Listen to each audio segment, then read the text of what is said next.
Finally done. I never realized funerals could be this exhausting. It's our son's funeral, for heaven's sake. Why would you say that? I'm just stating the facts. We're not the only ones here, you know. Surely, I must be included in that. In the first place, it's partly her fault that boy died. Catherine, my mother-in-law, never looked kindly upon me since we got married. But blaming me even for David's death. Shouldn't we be grieving for David and reminiscing about him? The complaints towards me never cease. Edward, my father-in-law, tries to mediate, but Catherine remains unmoved. If only you hadn't married her. My boy wouldn't have taken his own life. He should have been holding his child by now. I clenched my fists as tightly as I could. Frustration and anger welled up inside me. Catherine had treated me with disdain until we left the funeral home. When I got home, I was so tired that I fell asleep. As if I forgot everything. And then the next morning. Can you get the newspaper quickly? Yes. Hurry up. I wished it was just a dream. As I was told, I went to check the mailbox. I found an envelope tucked in with the newspaper. An envelope? Who could it be from? I took it out and checked the sender, but there was no name. There was just one sentence. Make sure Mom doesn't notice. With that, I understood who it was for and who it was from. I hid the envelope in my pocket and went back inside. What were you doing? You're useless. She snatched the newspaper from my hand. I sneaked back to the bedroom and opened the envelope. Inside, written in familiar handwriting, was something shocking. When I finished reading it, I felt like I was going to explode with anger and fear. I struggled to control my trembling body and took a deep breath. Just you wait and see. I immediately began to take action. My name is Lavinia, and I am just an ordinary housewife. I met my husband David in college, and we quickly became close. Since we first met, David had a strong desire to leave his parents' house as soon as possible. You don't have to rush so much, you know? No, I can't stand being dependent on my parents any longer. But we're still students. That's why. We have so much time now, I want to do everything I can. On the other hand, I was fully prepared to rely on my parents while I was in college. Being in the same department and major, it was natural for us to start dating. When we were juniors, David finally put his plan into action. It's going to get busy from now on. Can you help me? Of course. What do you need me to do? Thanks. First, let's. David's plan was to start a company while still in school. He had told me his reasons before, but another reason was that he was set to join his father-in-law's company after graduation. He wanted to make his own future decisions. A month later, we successfully established the company. It's just the beginning, but we've finally taken the first step. Thanks. What are you talking about? It's too early for thanks. The hard part is yet to come. True. I'll be counting on you. Leave it to me. David, a few others, and I created a startup. The company aimed to run a media platform that provided various types of information. From entertainment like games and comics to life hacks, we covered a wide range of media. But David was particularly focused on a website that provided information about adoption. By the way, I've always wanted to ask, why did you start the adoption site? My friend from high school was adopted.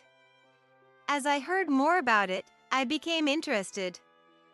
Usually, the focus is on those who adopt, but the adoptees have their own thoughts too, right? Now that you mention it, that's true. So, I wanted to help. David continued to run the site almost single-handedly. The company continued to do well, thanks to the wealth of information, accuracy, and above all, the humor David valued. It even got small mentions in magazines. But one day, just before graduation, "You don't seem very cheerful today." "Yeah, actually, I told my parents about the company yesterday, and they got really angry." "Why?" "I guess they wanted me to get a proper job. Especially Mom, she was really upset." After that, David often had a gloomy look on his face.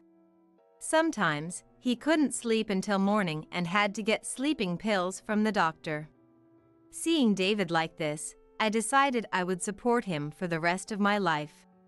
The day before graduation, David somehow managed to persuade his parents, and I saw a genuine smile on his face for the first time in a long while. "Finally, I'm free. Now you can live just for yourself." "About that, would you move in with me?" "Yes, of course." We started living together, and both our work and private lives were fulfilling. That lifestyle continued for about 4 years, and then it was my birthday. "Happy birthday!" "Thank you. It doesn't matter how many times you say it, it always makes me happy." "Hearing that makes me happy too. So..." David's face turned unusually serious as he pulled a small box from his pocket and placed it on the table. "What's this?" "I want you to marry me." When David opened the box, there was a small, sparkling ring inside. Of course, I had made up my mind long before. "The pleasure is all mine." He took my hand and slipped the ring on my finger. It fit perfectly. But there was one thing that caught my attention. "Why is the box a little crooked?" "Oh, I was trying to decide when to give it to you. I've been holding it in my pocket and it ended up like this." He must have been that nervous.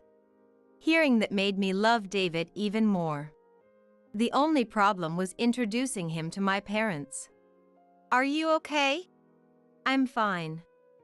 "No, actually, I'm nervous." "I'm with you."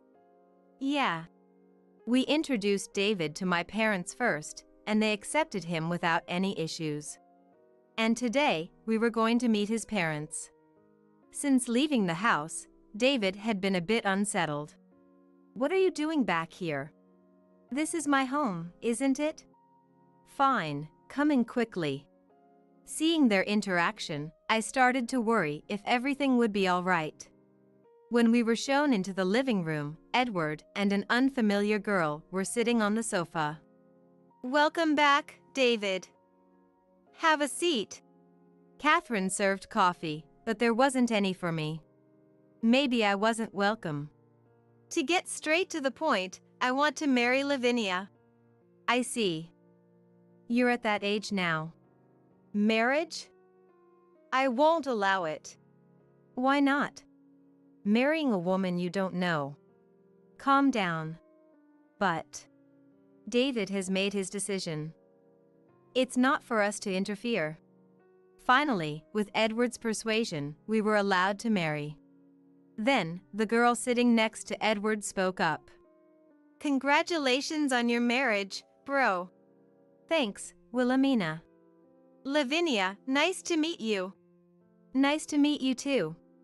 We believed we were going to lead a happy life together. However, it didn't last long. It was on the way home after the greetings. "So, you have a sister?" "Yeah." "But you don't look much alike." "I'm an only child, so I don't really understand." "We don't look alike, huh?" "You don't?" "Sorry, it's nothing. Let's just get home quickly." "Yeah." I thought David looked a bit surprised in this moment. Later, our marriage certificate was accepted, and we became officially married. We were overjoyed, but our honeymoon phase ended after just 1 week. "Catherine, what are you doing here?" "I have something important to discuss." "I'm coming in." "Wait a minute." Catherine barged in without waiting for an answer. She threw open the living room door with force.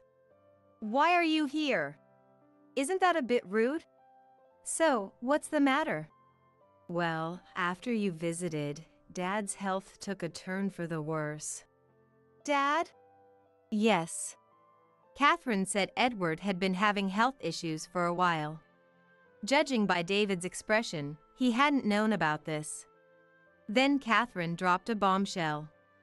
He was diagnosed with cancer. What? Dad wants to recuperate at home, but it's just me and Wilhelmina at the house. So you want us to move in? Yes, exactly. The creepy smile on Catherine's face gave me chills. It was clear David was torn. Even in college, he had a strong desire to leave home as soon as possible. But with Edward in this condition, it was understandable that he was conflicted. As David hesitated, she turned to me. What do you think? Me? I never expected her to ask me. I wasn't prepared at all. Well, Don't tell me you're going to abandon us? Of course not. Then what? A normal person would answer immediately. As Catherine berated me, David came to my defense. Don't blame Lavinia. We'll move in. Good. I'll let Dad know. See you. Catherine left, looking satisfied. Once she was gone, David held his head in his hands. I'm sorry. This is all my fault. Don't apologize. It's not your fault, David. Just when things were looking up. Why does something always get in my way? What do you mean? Whenever things are about to go well, something happens. I'm here with you. Okay? Yeah, you're right. We quickly terminated the lease on the apartment we had rented for our newlywed life and prepared to move in with his family. From Catherine's attitude towards me, it was clear that the future would not be bright. And so, our cohabitation began. Thank you for coming. I'm looking forward to living here. First, I need you to do something, Lavinia. What is it? My back has been hurting lately. Could you clean the house? We hadn't even unpacked yet. Hurry up. Don't just stand there. From then on, I was at her beck and call. David helped too, but Catherine didn't seem to care at all. After a week of living together, I noticed something. This family revolved around Wilhelmina. Even though David was their blood relative, he often felt like an outsider. Edward and Wilhelmina both seemed somewhat weary of Catherine's antics. Have you figured out this household? Yeah, I think I have. That's why I didn't want to come back here. So, what does Wilhelmina think about all this? I don't know. We've lived as siblings, but I honestly can't tell what she's thinking. Really? Wilhelmina was always kind and friendly to me. As David said, it seemed like Wilhelmina was harboring some dark feelings. Meanwhile, I was tasked with taking care of Edward. And what was Catherine doing? Absolutely nothing. Edward is calling for you. Go to him quickly. Yes. I took a deep breath before entering the room. What do you need? I need a little help with something. As I approached Edward, he reached out and grabbed my butt. What are you doing? Don't be so upset. This is just family bonding. Absolutely not. Catherine had said Edward was weakened by cancer treatment. But he didn't seem weak at all. He grabbed my arm with surprising strength and tried to push me down. Stop it. Are you sure? If David finds out about this, it'll be a disaster. With that one sentence, I hesitated for a moment. Edward took advantage of my hesitation and tried to undress me. Realizing the danger, I pushed him away with all my strength. Just then, Catherine walked in. What are you doing? Edward tried to push me down. Catherine, you know I wouldn't do such a thing. Please believe me. I had asked the wrong person for help. How could you go after your father-in-law when you have a husband? What kind of woman are you? No, I didn't. If you don't want David to find out, you'd better do as we say. It was a trade-off. Even though it was Edward's fault, I didn't want David to know about this. All right. It wasn't until much later that I realized this was their plan all along. Edward didn't touch me directly after that, but the fear that he might was always there. I couldn't concentrate at work, and I started making mistakes. You seem tired lately. Are you okay? Yeah. Maybe you should take a break. But don't worry about work. It's not that.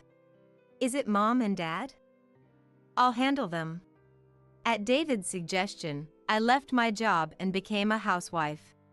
Staying at home all the time was mentally and physically exhausting, but I didn't want to waste David's consideration. David told Catherine and Edward not to overburden me.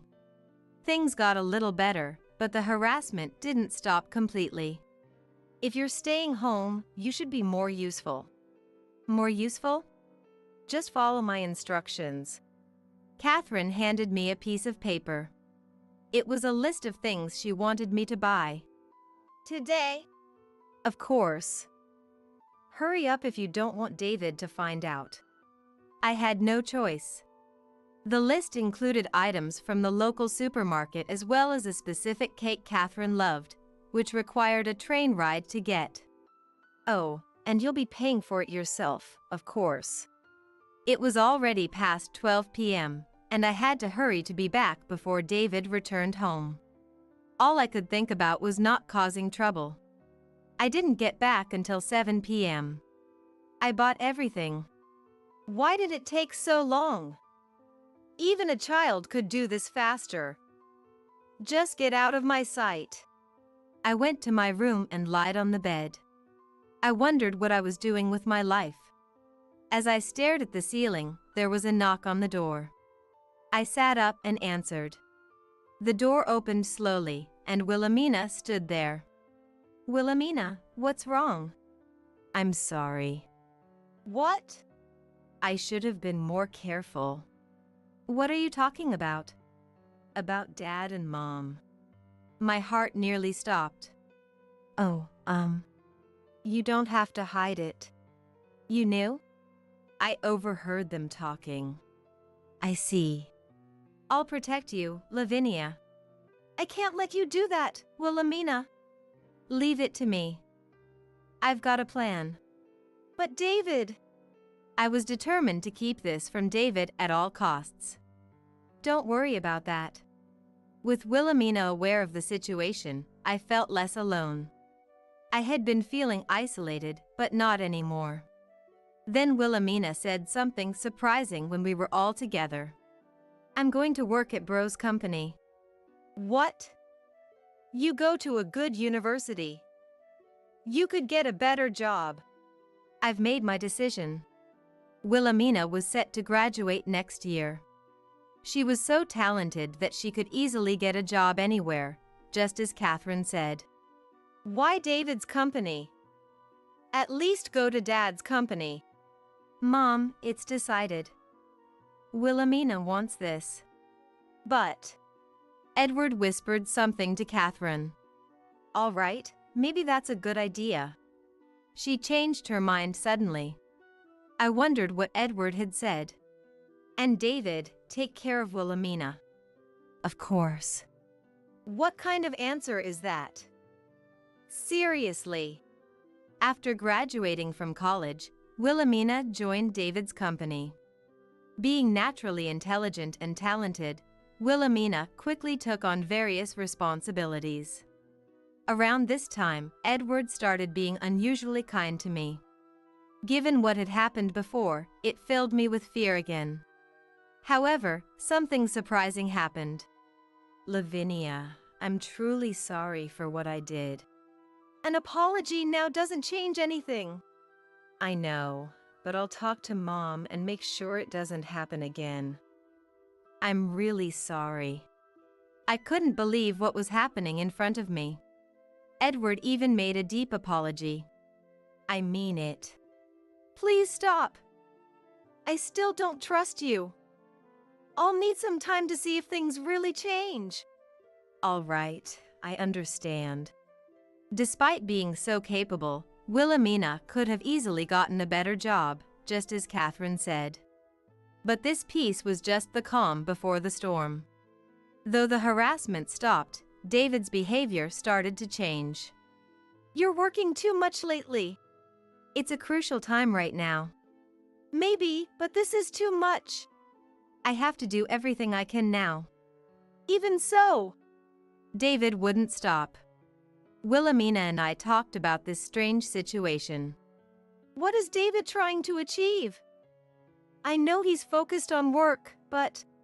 I'm sorry, I don't know either. But this can't go on. Yeah, we need to do something about it. We continued to tell David to rest more. But he threw himself into his work as if trying to escape something. He also started increasing his intake of sleeping pills. I knew something had to be done, and then I got sad news from Dad. Mom had been in a car accident and passed away. Please come home immediately. I understand. I was worried about David, but I couldn't bring him in his current state. With all that's happened, please take care of David. Yes, I'll take care of him. So, I returned to my family home. Seeing Mom's cold body, all I could feel was a sense of disbelief. Had Mom done something wrong? Thanks for coming back. Of course. By the way, where's David?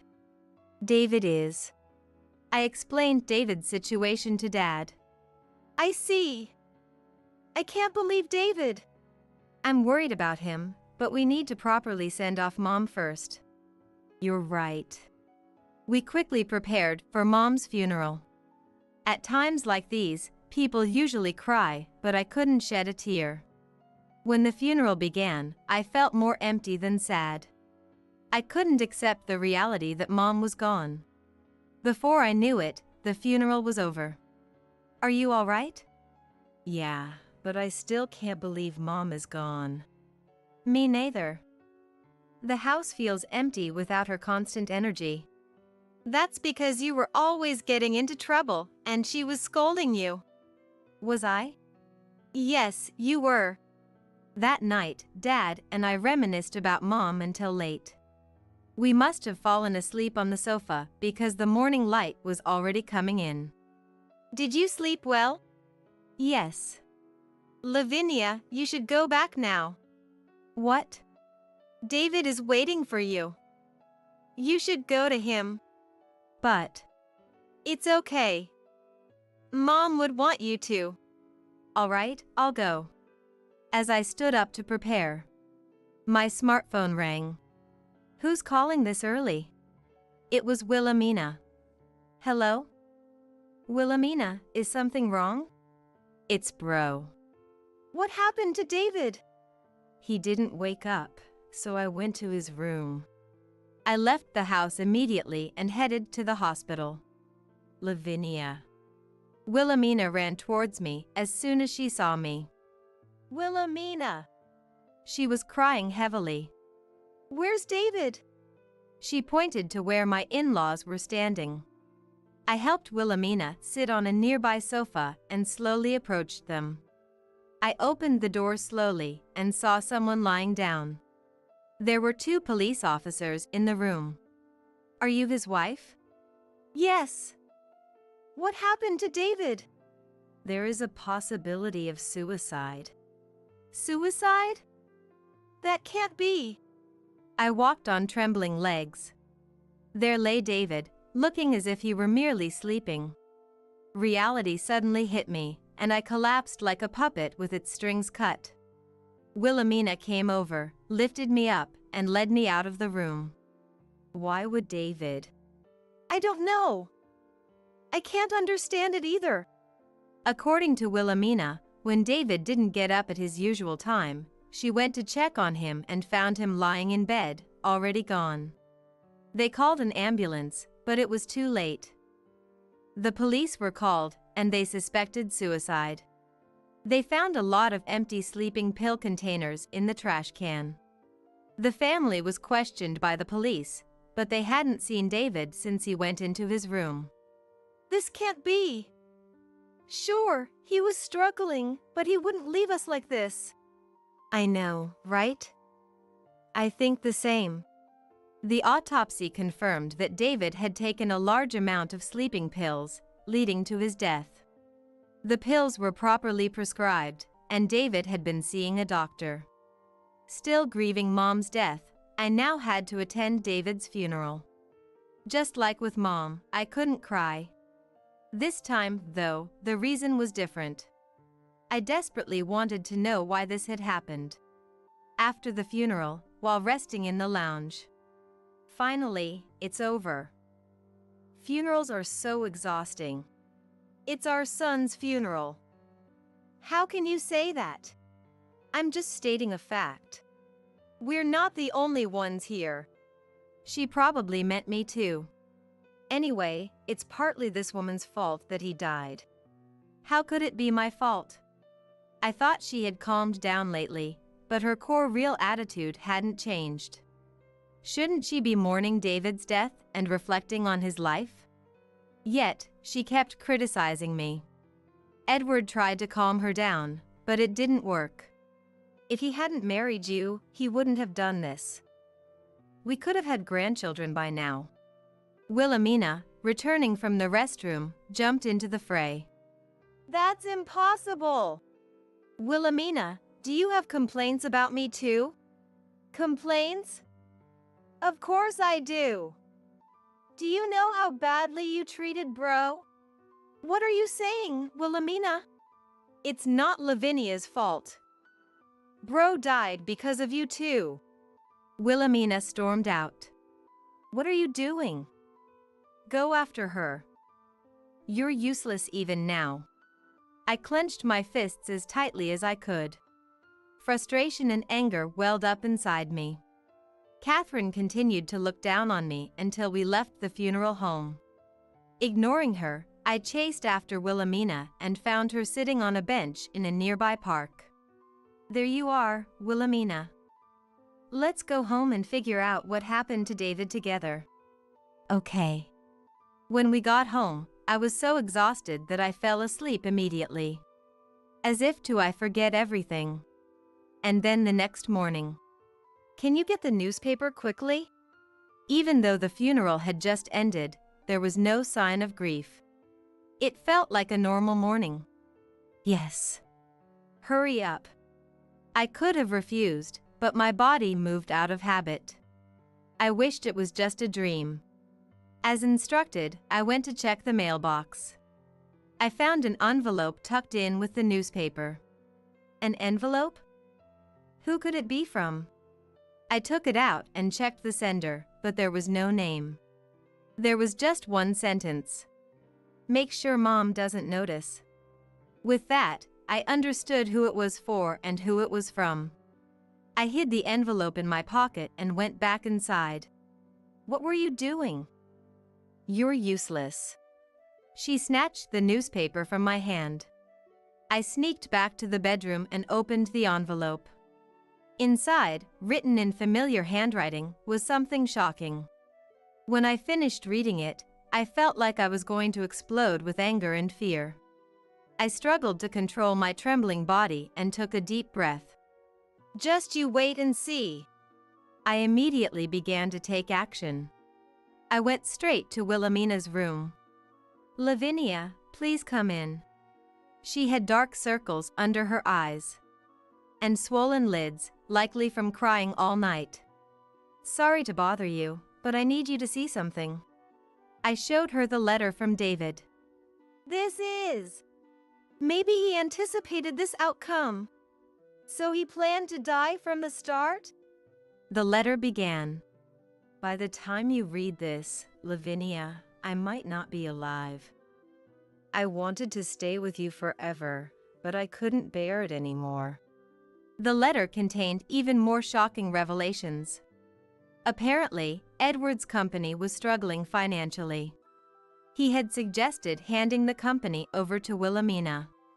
It seemed they intended to use Wilhelmina to secure funding. If this is true, did I make things worse? No, you didn't. They were reluctant at first. That's why they suddenly changed their minds. What? Edward probably thought that if Wilhelmina joined David's company, it would solve their problems since she was family. That's awful. Edward must have whispered this plan to Catherine when she reacted at that time. I wanted to cause them trouble. I suspected Dad's company was struggling. It's not your fault, Wilhelmina. You were trying to help me. But still. The letter ended with, I never told you, but I'm adopted. My position worsened after Wilhelmina was born. I'm sorry I kept it a secret. Please tell Wilhelmina that she was always my pride and joy. Even though I resented her birth at times, she was the sister I loved dearly. How much did you know about the adoption? I didn't know anything. My parents never told me. I started to remember our college days. The friend who was adopted was David himself. No wonder he knew so much about adoption. He probably wanted to prevent others from experiencing what he did. But now, the problem was what to do next. I felt so sorry for David. I needed to get back at his parents somehow. Then Wilhelmina remembered something. How could I forget this? I'm so stupid. What did you think of? When I said I would protect you, Lavinia, I installed surveillance cameras in the house. Surveillance cameras? Yes, they're very small, so no one noticed. Can we see the footage now? Yes, we can. The footage showed the two of them verbally abusing David in the living room. Calling him useless, saying they should never have adopted him. It went on for hours. How did I not notice this? As we checked more footage, we found damning evidence. I felt an anger I had never experienced before. Wilhelmina seemed to feel the same. We prepared and confronted the in-laws. Can we talk for a moment? What? I'm busy. It won't take long. Did you two kill Bro? What are you talking about? That's enough. Stop joking around. You can't escape this. You don't have any proof. The police said it was suicide. That's right. Even if Wilhelmina is our daughter, this is unacceptable. How can you say that? Look at this. Wilhelmina had prepared a laptop. It showed footage from the day David died. You didn't notice, did you? Bro and I placed cameras all over the house. What? I checked the camera footage as mentioned in the letter. It clearly showed them forcing David to take pills. Other footage showed them putting what seemed to be sleeping pills in his drinks, leaving him dazed and vulnerable. How? We set up cameras. Dad! Edward tried to stand up, but I stopped him. Sorry, but it's too late to run. What? We heard police sirens approaching. Give it up. The in-laws were taken away by the police. Of course, this isn't the end of everything. But I felt a little lighter inside. They were charged with murder using the camera footage as evidence. I shuddered to think what would have happened if Wilhelmina hadn't set up the cameras. Are you okay, Wilhelmina? I'm fine. But your parents. They're not parents.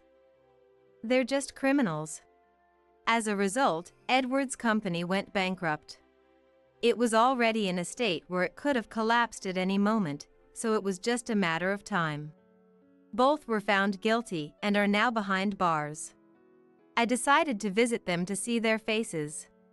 I also discovered that Edward's cancer was a lie. He made it up as an excuse to have us live with them. Fittingly, he was too ill to meet, but I was able to see Catherine. You look well. What do you want? Just checking in. How's prison? What? I hope you die easily here. You're such a hateful woman. I'll take that as a compliment. Keep surviving as best you can. Goodbye. I returned to the in-laws' house one last time. Wilhelmina and I prepared to move. I still can't believe David was adopted. He's still my beloved bro. Yes, it doesn't change anything. We moved into a new place and lived together. I took over as president of David's company. Wilhelmina and I would carry David's legacy together until we could smile and reunite with him one day. I had twins. Looking forward to your $10,000 gift for the baby shower. My sister, Sarah said with a triumphant voice. So, I responded loudly to her like this. Okay. I'll go with my husband, the real estate king worth $500 billion. What did you say? I could hear her surprised voice over the phone. She must have heard from our parents that my spouse was some shabby, ordinary man. $500 billion? What do you mean? Just what I said. She seemed confused by my words. I couldn't help but laugh. Then Sarah, catching on, retorted. That can't be. Because. Let's talk about it when we meet in person. Including that thing you did back then. Wait a minute. Anne. I'll be there tomorrow then. I said so and hung up the phone unilaterally. She tried to call me back many times, but I ignored all her calls. I'm looking forward to tomorrow. Imagining her regretful face, I laughed out loud. My name is Anne. I'm a 38-year-old housewife. Living with my husband, Joe, it's just the two of us. A housekeeper does all our housework, so I live a leisurely life every day. But actually, Joe is my second husband. I divorced my first husband 6 years ago. I met him later when I was working in a restaurant and remarried. I married my first husband, Kevin, because my parents recommended it. My dad liked Kevin, who was the president of a company that did business with my parents' company, and that's how it started. I had no say in the matter, and the marriage was decided the day after I met him. As the eldest daughter, I was always told to take over the family business, so it didn't strike me as odd. Therefore, our marriage was far from sweet. Kevin, a CEO with an annual revenue of $5 billion, hardly came home and was always out having fun. Even on the rare occasions he did come home, he would just make a disgusted face at me and go to his bedroom. When I started to hate this life, I was suddenly called back to my parents' house. And get a divorce. What? Why all of a sudden?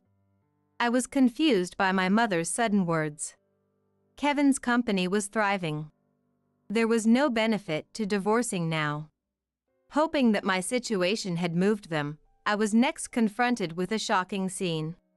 Why are Kevin and Sarah? Sarah is my sister. My parents adored Sarah, who was 10 years younger than me, as if they barely saw me.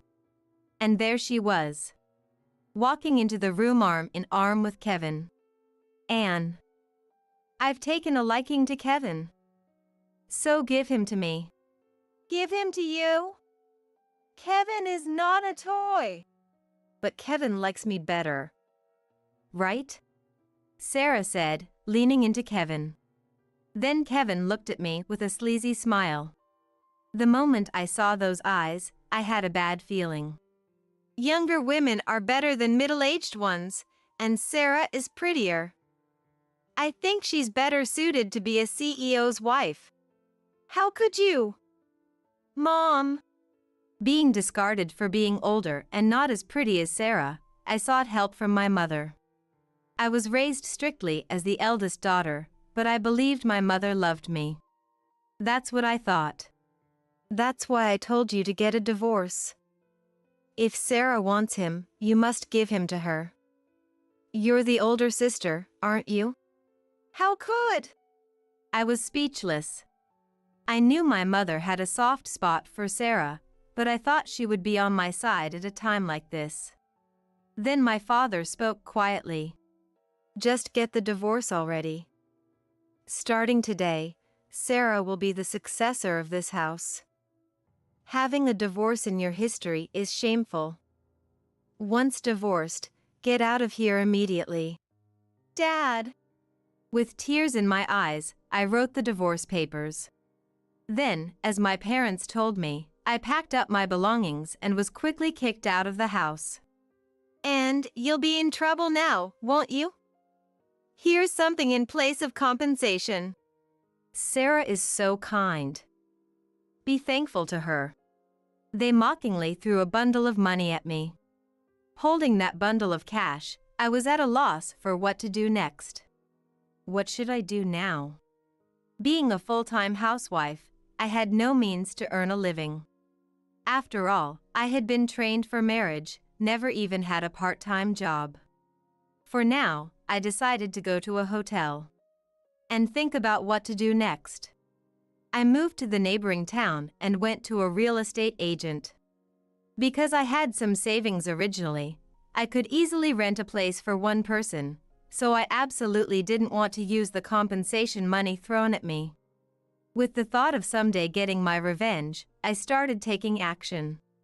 After renting a one-bedroom apartment and catching my breath, the next step was to find a job. However, finding a job proved difficult. Then, a call from Sarah came through on my smartphone. Anne? Didn't you know this whole area is Kevin's territory?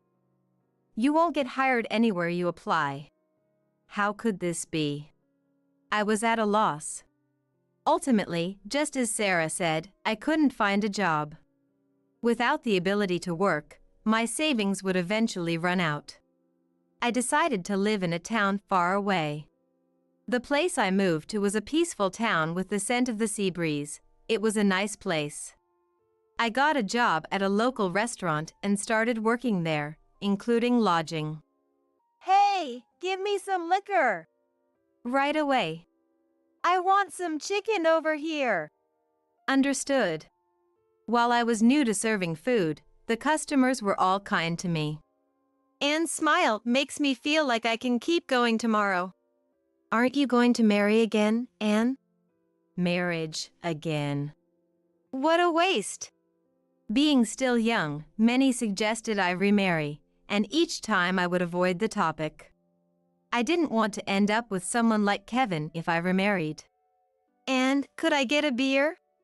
Hi Joe, you've worked hard today. Sure. While everyone suggested I remarry, regular customer Joe never did. I found our conversations very comfortable, and eventually, I looked forward to his visits. It was after 3 years in this town that Joe asked me out on a date. How about going to see the sea? Eh? Since it's right in front of us. Seeing Joe, usually so calm, fumbling for words made me laugh. I didn't dislike the idea. I accepted his invitation. Our first date was just a walk on the beach in front of the restaurant, which was quite uneventful, but we talked about various things. Joe told me about losing his parents early and living alone in this town he loved. I shared about my family and Kevin. Then, Joe cried on my behalf. Maybe I should have cried like this. Watching tears flow from his eyes, I thought so. After that, we went out many times together and eventually started dating. Honestly, I can't remember who said I love you first. But our relationship began very naturally. And about a year later, Joe proposed. I can't imagine a life without you, Anne.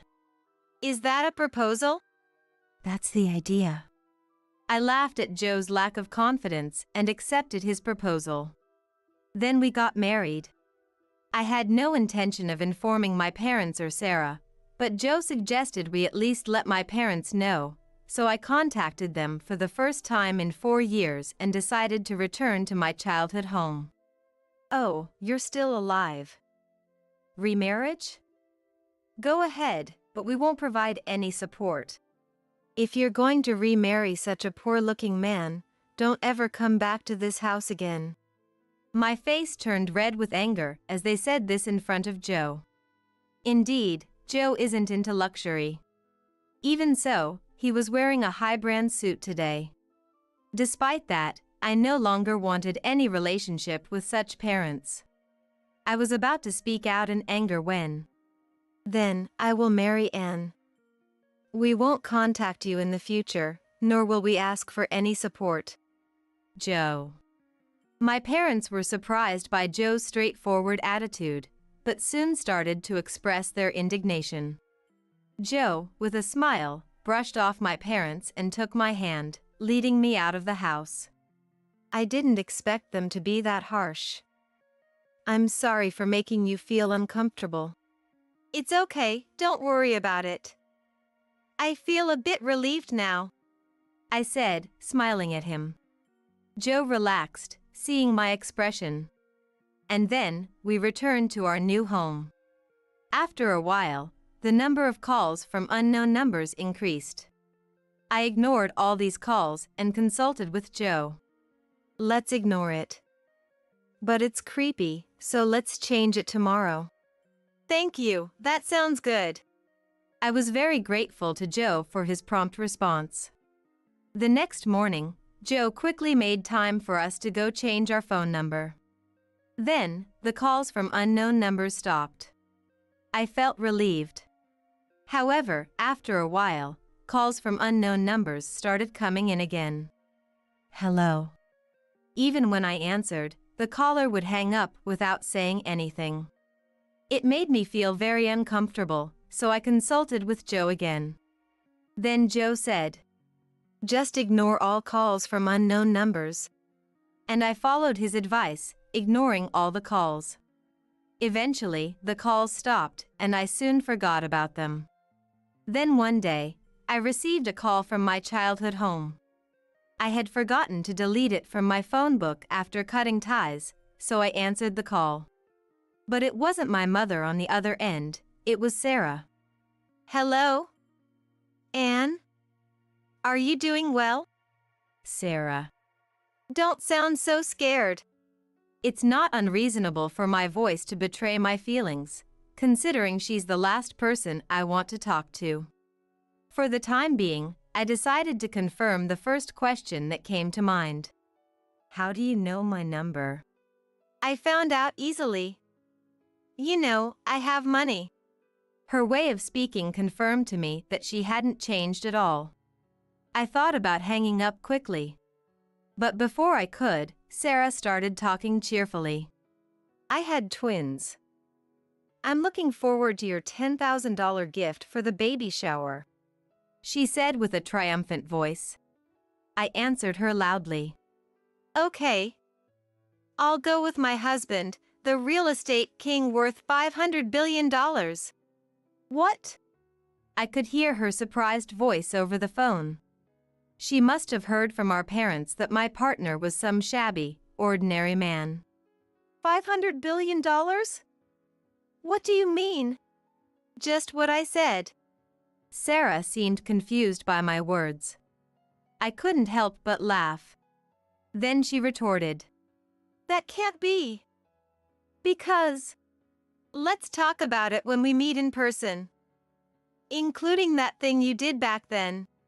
Wait a minute. Anne. I'll be there tomorrow then.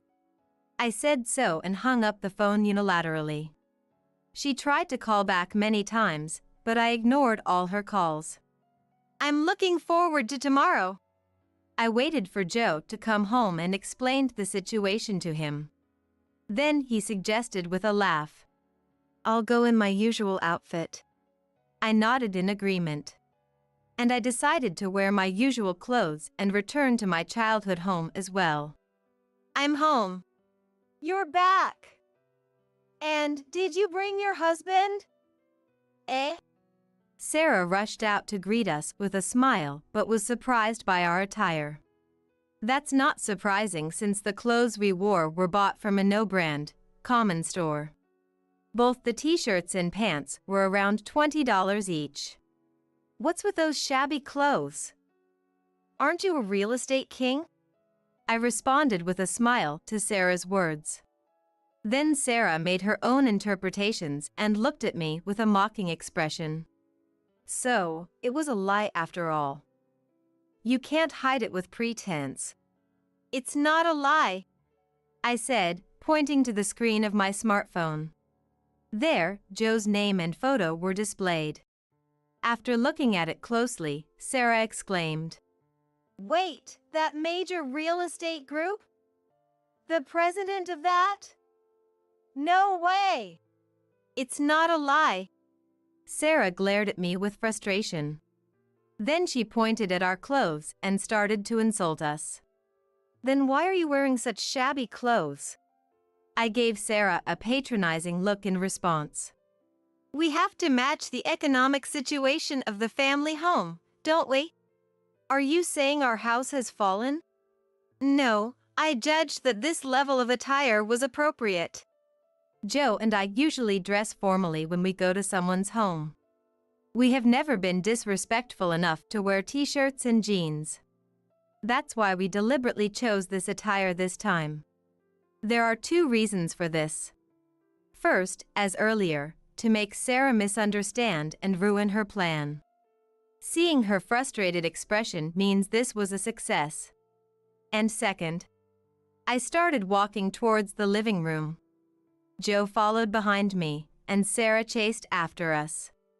Surely, there's no one as reassuring to have by my side as Joe.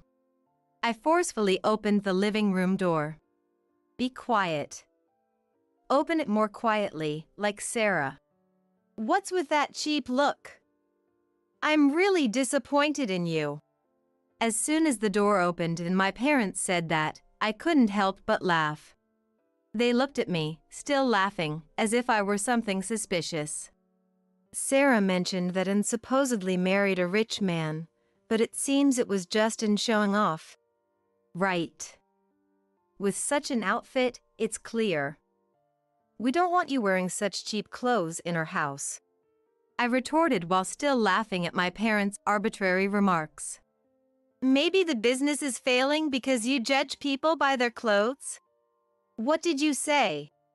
My parents were shocked by my comment. But Sarah was just standing there, dumbfounded. I decided to enlighten her gently. I heard it was a deficit last year. How is it going this term, still uncertain? It's none of your business. Actually, I'd like to say it's none of my business, but unfortunately, our family ties haven't been legally severed. My father glared at me with a look of frustration. That expression reminded me, Sarah takes after our father, and I realized I take after our mother. In fact, since Kevin married Sarah, my father's company has been on a downward spiral.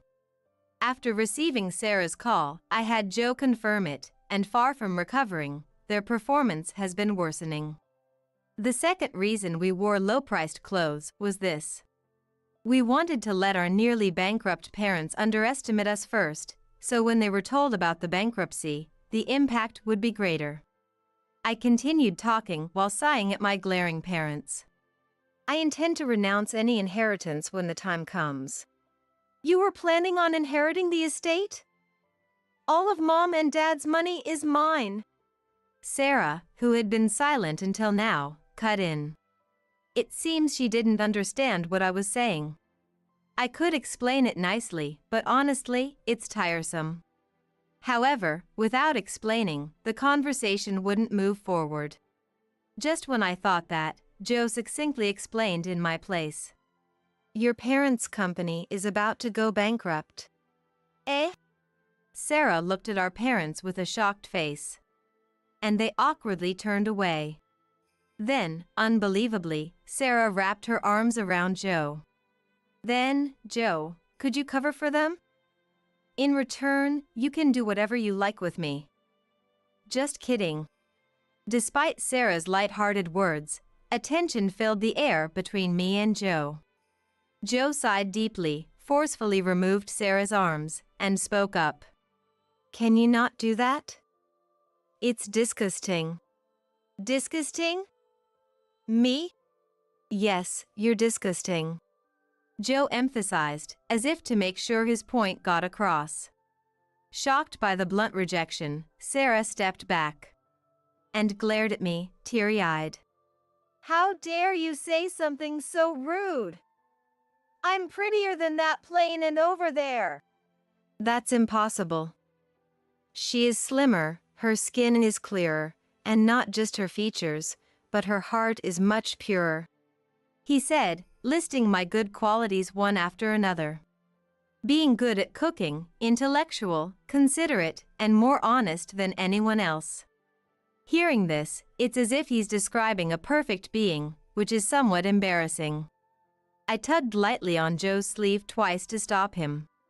Then Joe turned to me and smiled. This modesty is also a charm that your sister lacks. What are you talking about? Sarah retorted angrily.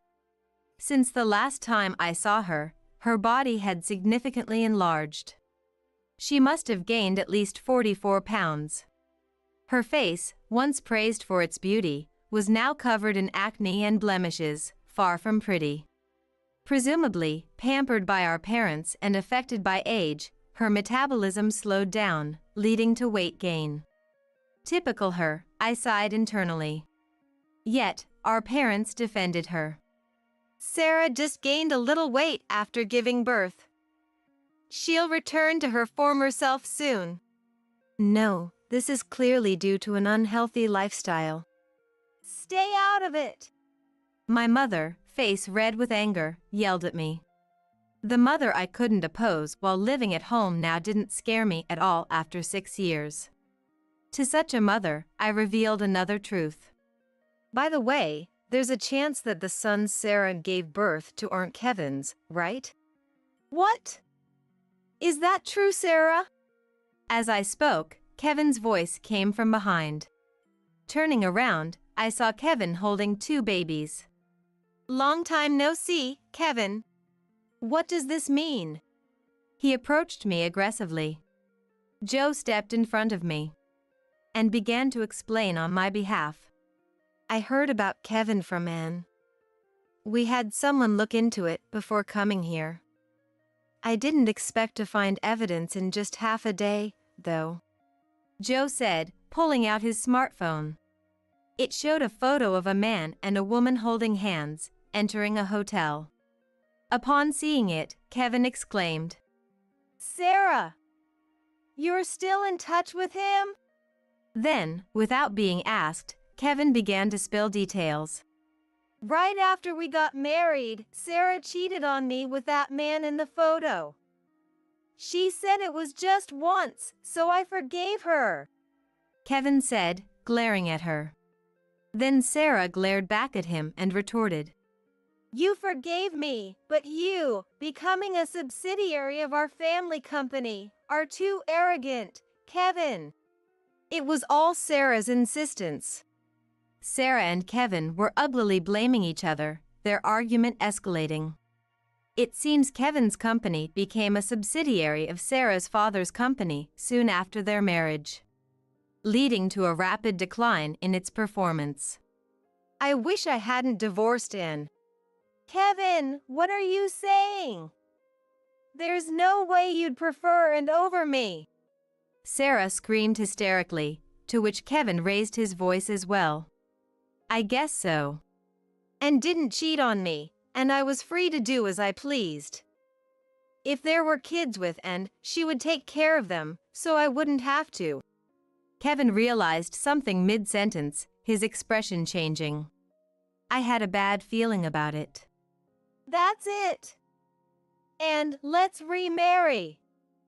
It must have been our destiny. Kevin, lost in his delusions, kneeled before me. I recoiled from the sheer creepiness. Joe stepped between me and Kevin. And is my wife. There's no chance she'll remarry you. Who are you? Get out of the way! Kevin shouted at Joe with irritation. From behind Joe, I made my stance clear to Kevin. I could never remarry you. I wouldn't want your children. Oh, you couldn't have them anyway. But still, no. What do you mean I couldn't have them? Kevin looked dumbfounded. As did our parents and Sarah. I decided to explain to them.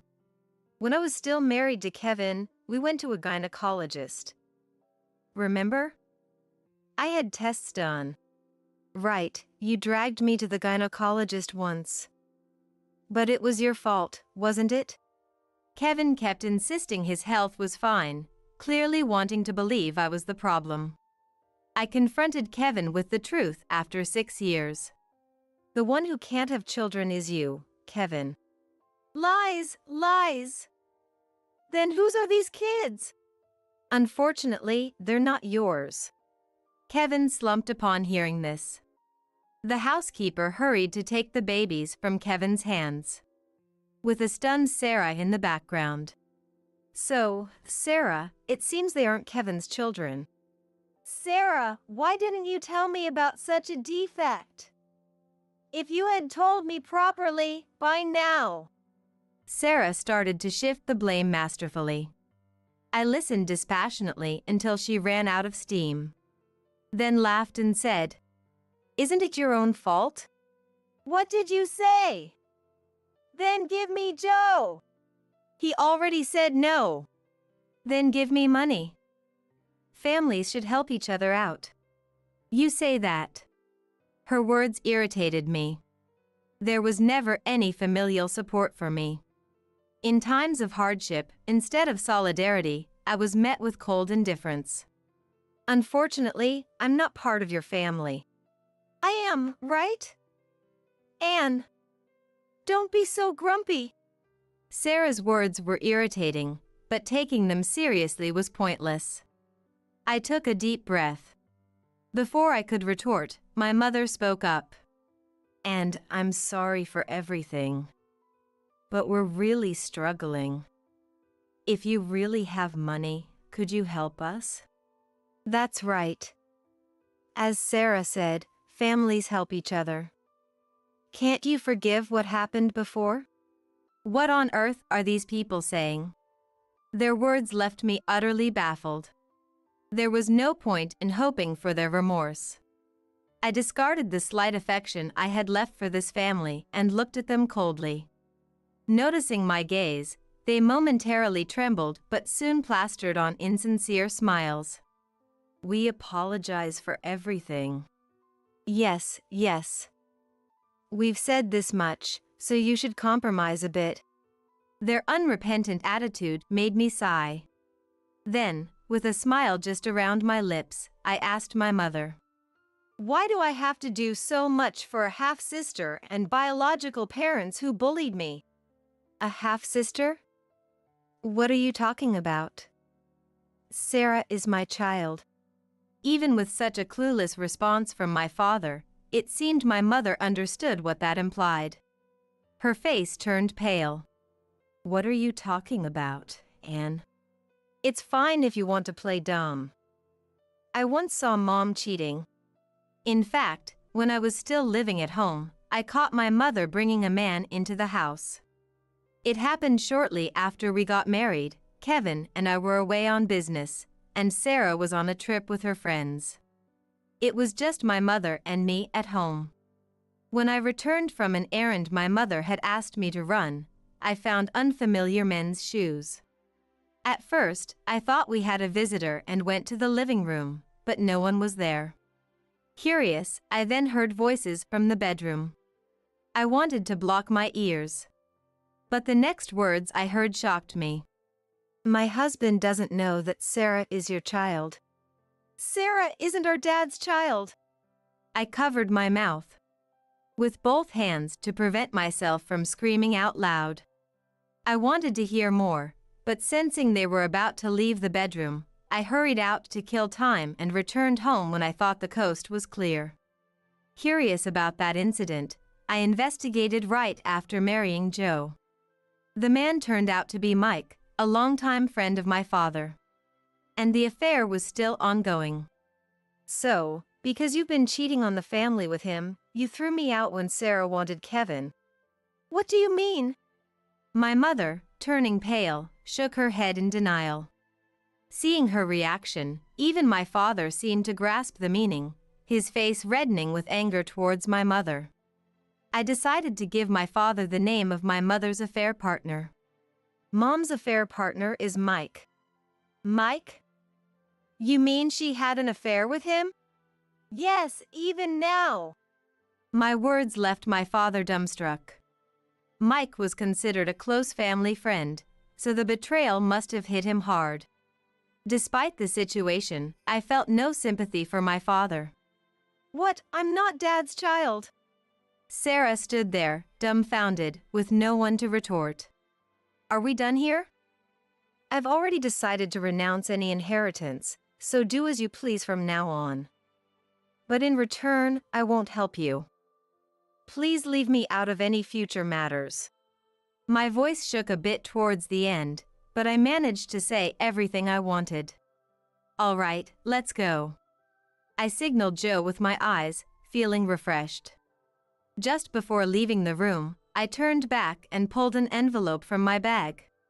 Oh, right. This is the compensation money you threw at me. I haven't used it, so it's still the full amount.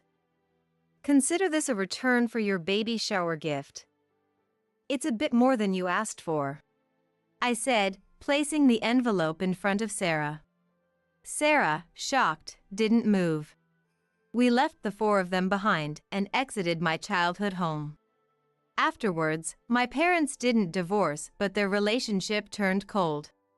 My mother's actions were severely restricted, and her affair with Mike was forcibly ended. My father stepped down from his position as president, tried living on his pension but failed due to his long-standing spending habits, and eventually had to sell the house. Passing by my old home recently, I saw it had been demolished, which somehow made me feel a bit relieved. Apparently, they now live in a rental apartment, struggling to keep up with the rent with both parents having to work. My mother, having never worked before, hasn't managed to keep a job and moves from one to another. My sister and her husband divorced. Naturally, Sarah took custody of the child. Sarah, having never worked and now with 2 children, struggled to live and ended up pushing herself onto her affair partner. But he was already married, and she's now in a difficult situation. While I could sympathize with them being half-related, remembering all they did makes me think it's their own fault. After his divorce, Kevin attempted to revive his company alone but was already tarnished by a bad reputation, leading to an exodus of business partners. Moreover, leaving the umbrella organization caused his stocks to crash, and it seems his business couldn't sustain itself. Eventually, his company went bankrupt. Also, amidst having no money, he got scammed in a marriage fraud on a dating app, losing the compensation money Sarah had paid him, and ended up broke. Furthermore, he's taken out loans from dubious sources and is now working hard in construction to repay his debts every day. He even called Joe asking for money but was firmly rejected since they're strangers to each other. He was demanding a divorce from me until the end, so there's no room for sympathy. As for me, I'm actually expecting our first child. Joe was overjoyed upon hearing the news and has already started designing a home prioritizing our child. He's even prematurely selecting babysitters, which makes me laugh at his excitement. It's going to be a boy. Neither Joe nor I have relatives anymore. But the people in our town are very kind, already offering various kinds of help. Being born to a town full of such supportive people, this child is truly fortunate. Joe and I talk about this every night. How are you feeling, Anne? I feel quite well today. That's great. I hope a healthy baby is born. Thank you. Everyone greets me like this when I go for a walk, which makes me very happy. And I'm truly glad to have moved to this town. And I couldn't decide between blue and green for the blanket, so I ended up buying both. It's still too early for that. While I scold Joe for buying something nearly every day, I'm knitting socks for the baby. I plan to finish them a week before the due date. Ah, it kicked. Really? Daddy's here. Joe reacts to my words, putting his ear to my stomach and talking to it. Just at that moment, the baby kicked again. He responded. Seems he likes me. Daddy loves you too. Joe, really? While I'm slightly exasperated, I find such moments endearing. Immersed in this happiness, I start knitting the socks again. My name is Olivia. I'm 35 and have been married to my husband Lucas for 7 years. We have a 5-year-old son, Thomas. Normally, it's just the three of us living a peaceful life, but I have one major grievance. It's the long vacations and Christmas when we go to Lucas's parents' house. Only his parents live there, but during the holidays, his sister and her family join us too. During these gatherings, which sometimes exceed 10 people, I'm expected to handle all the meal preparations. Because I'm married to the eldest son, everyone seems to think it's my duty. His sisters don't help me at all. On top of that, they leave their kids with me and go out to have fun. Even Lucas doesn't offer me any help, so as the holidays approach, I start to dread them. Just the thought of preparing meals at my in-laws is painful, not to mention the harassment I endure from Lucas's mother, Ava. From the beginning of our marriage, Ava has criticized everything I do. The first time we went to visit after getting married, she told me out of the blue, "Olivia, please prepare all the meals while you're here." I was shocked. It was my first time in their kitchen, and everything was thrown at me. In a panic, I checked the fridge, finding almost nothing. I had to start by shopping for groceries. "Do you want anything specific to eat?" I asked with a smile without showing my irritation. Just make something delicious. Don't check with us every time, just get on with the cooking. Jackson, Lucas's father, seemed nice and calm, but I couldn't figure out what he really thought. Ava was always openly hostile towards me. Even when I casually asked Lucas about his parents' favorite dishes, "Anything's fine, don't worry too much about it," he always responds so casually. Lucas is originally unreliable, but since then, my distrust in him has only grown. In the end, I decided to make a safe choice and cook curry. As the smell of curry began to waft from the kitchen, Ava started her snide remarks. "Curry gives me heartburn. I'll have to take some antacid tonight." Without time to make anything else, I served the curry for dinner. Ava complained that the curry was too spicy, or that she preferred pork over beef. "Anyone can make a decent curry," she remarked, leaving the comment hanging in the air, yet she went for seconds. Meanwhile, Jackson ate without saying a word, but after he finished, he let out a deep sigh and left the room. While Ava's reactions are irritating, Jackson's sigh feels more condemning than her snide remarks. Dealing with just my in-laws' meals is stressful enough, but it gets even worse when Lucas's sisters and their families join. Harper's family consists of Lucas's sister Harper, her husband Ethan, and their daughter. Harper, in her appearance and manner of speaking, is frighteningly similar to Ava. Together, they hurl insults at me, making it feel like there are two Avas. When Harper comes to visit, she expects me to handle everything from cooking to making beds. Of course, she doesn't thank me, she takes it for granted. Ethan, usually quiet around his in-laws and Harper, becomes tyrannical when they're not around. "Go buy cigarettes," he'd demand, treating me more like a housemaid than family. Their daughter Emma, much like Harper, seems spiteful. "Olivia, we're out of juice." Then Ethan would join in, ordering, "Olivia, I'm out of beer. Bring some." Laughing foolishly, the two of them enjoy themselves. They are usually quiet in front of Harper, probably because they're used to being scolded by her. They seem to let loose when at the in-laws. For me, who ends up doing all the work, it's unbearable. Natalie's family includes Lucas's sister Natalie, her husband Mason, and their son. Compared to the insidious Ava and Harper, Natalie is brighter and easier to talk to. She always comes to chat while I'm preparing meals. While it's nice to be approached so casually, Natalie doesn't help at all. At first, I used to listen to her seriously, but if she's not going to help, she's just in the way. Eventually, when I responded non-committally to her chatter, Are you even listening to me? She'd snap. Busy with work, I had to listen to Natalie's endless, meaningless stories about her husband's complaints or her in-laws' snide remarks. I wanted to vent to Natalie too, but I couldn't dare speak ill of the in-laws. As soon as Natalie realizes I'm not fully engaged, she'd tattle to Ava and Harper. Then I'd get scolded by both Ava and Harper. Just because she's your sister-in-law doesn't mean you can ignore her. You should at least listen to her. Such a mean spirit, bullying your weaker sister. They'd freely insult me. I wanted to retort, who's the mean one here? But I didn't have the courage. All I could do was endure the long vacations and Christmases. Even when I was pregnant, the treatment didn't change. I worked as usual the day after I gave birth. Ava would brag, expecting the same from me. I heard from Lucas that Ava had been badly harassed by her mother-in-law too. It seems she's intent on making me experience the same misery. I wish she would stop returning the ill treatment she received onto her daughter-in-law. Thomas was born in December, so that year, we didn't go to the in-laws for Christmas. Why don't you go home alone? I suggested to Lucas. He replied grumpily. It's boring to go back by myself, so let's skip it this year. He informed me that year, the siblings didn't stay at the in-laws for Christmas as usual. They left immediately. Without me there, nobody could handle the meal preparations, so no one stayed overnight. But from the next vacation onwards, the hellish treatment at the in-laws returned. Now, I had to take care of Thomas while preparing meals and accommodations. When Thomas dirted his clothes and I had to do laundry at the in-laws, since we're letting you use the washing machine, do our laundry as well. They started making me wash their laundry too. Seeing this, the sisters-in-law began piling their laundry on me as well.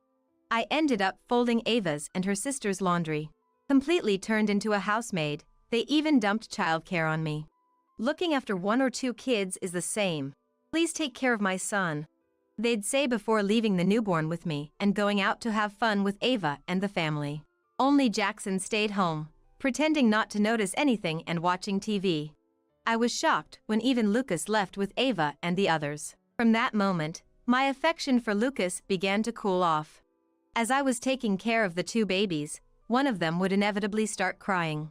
Then Jackson would explode in anger. The noise is so loud, I can't hear the TV. Finally got rid of the annoying bunch, and I can't even watch TV in peace.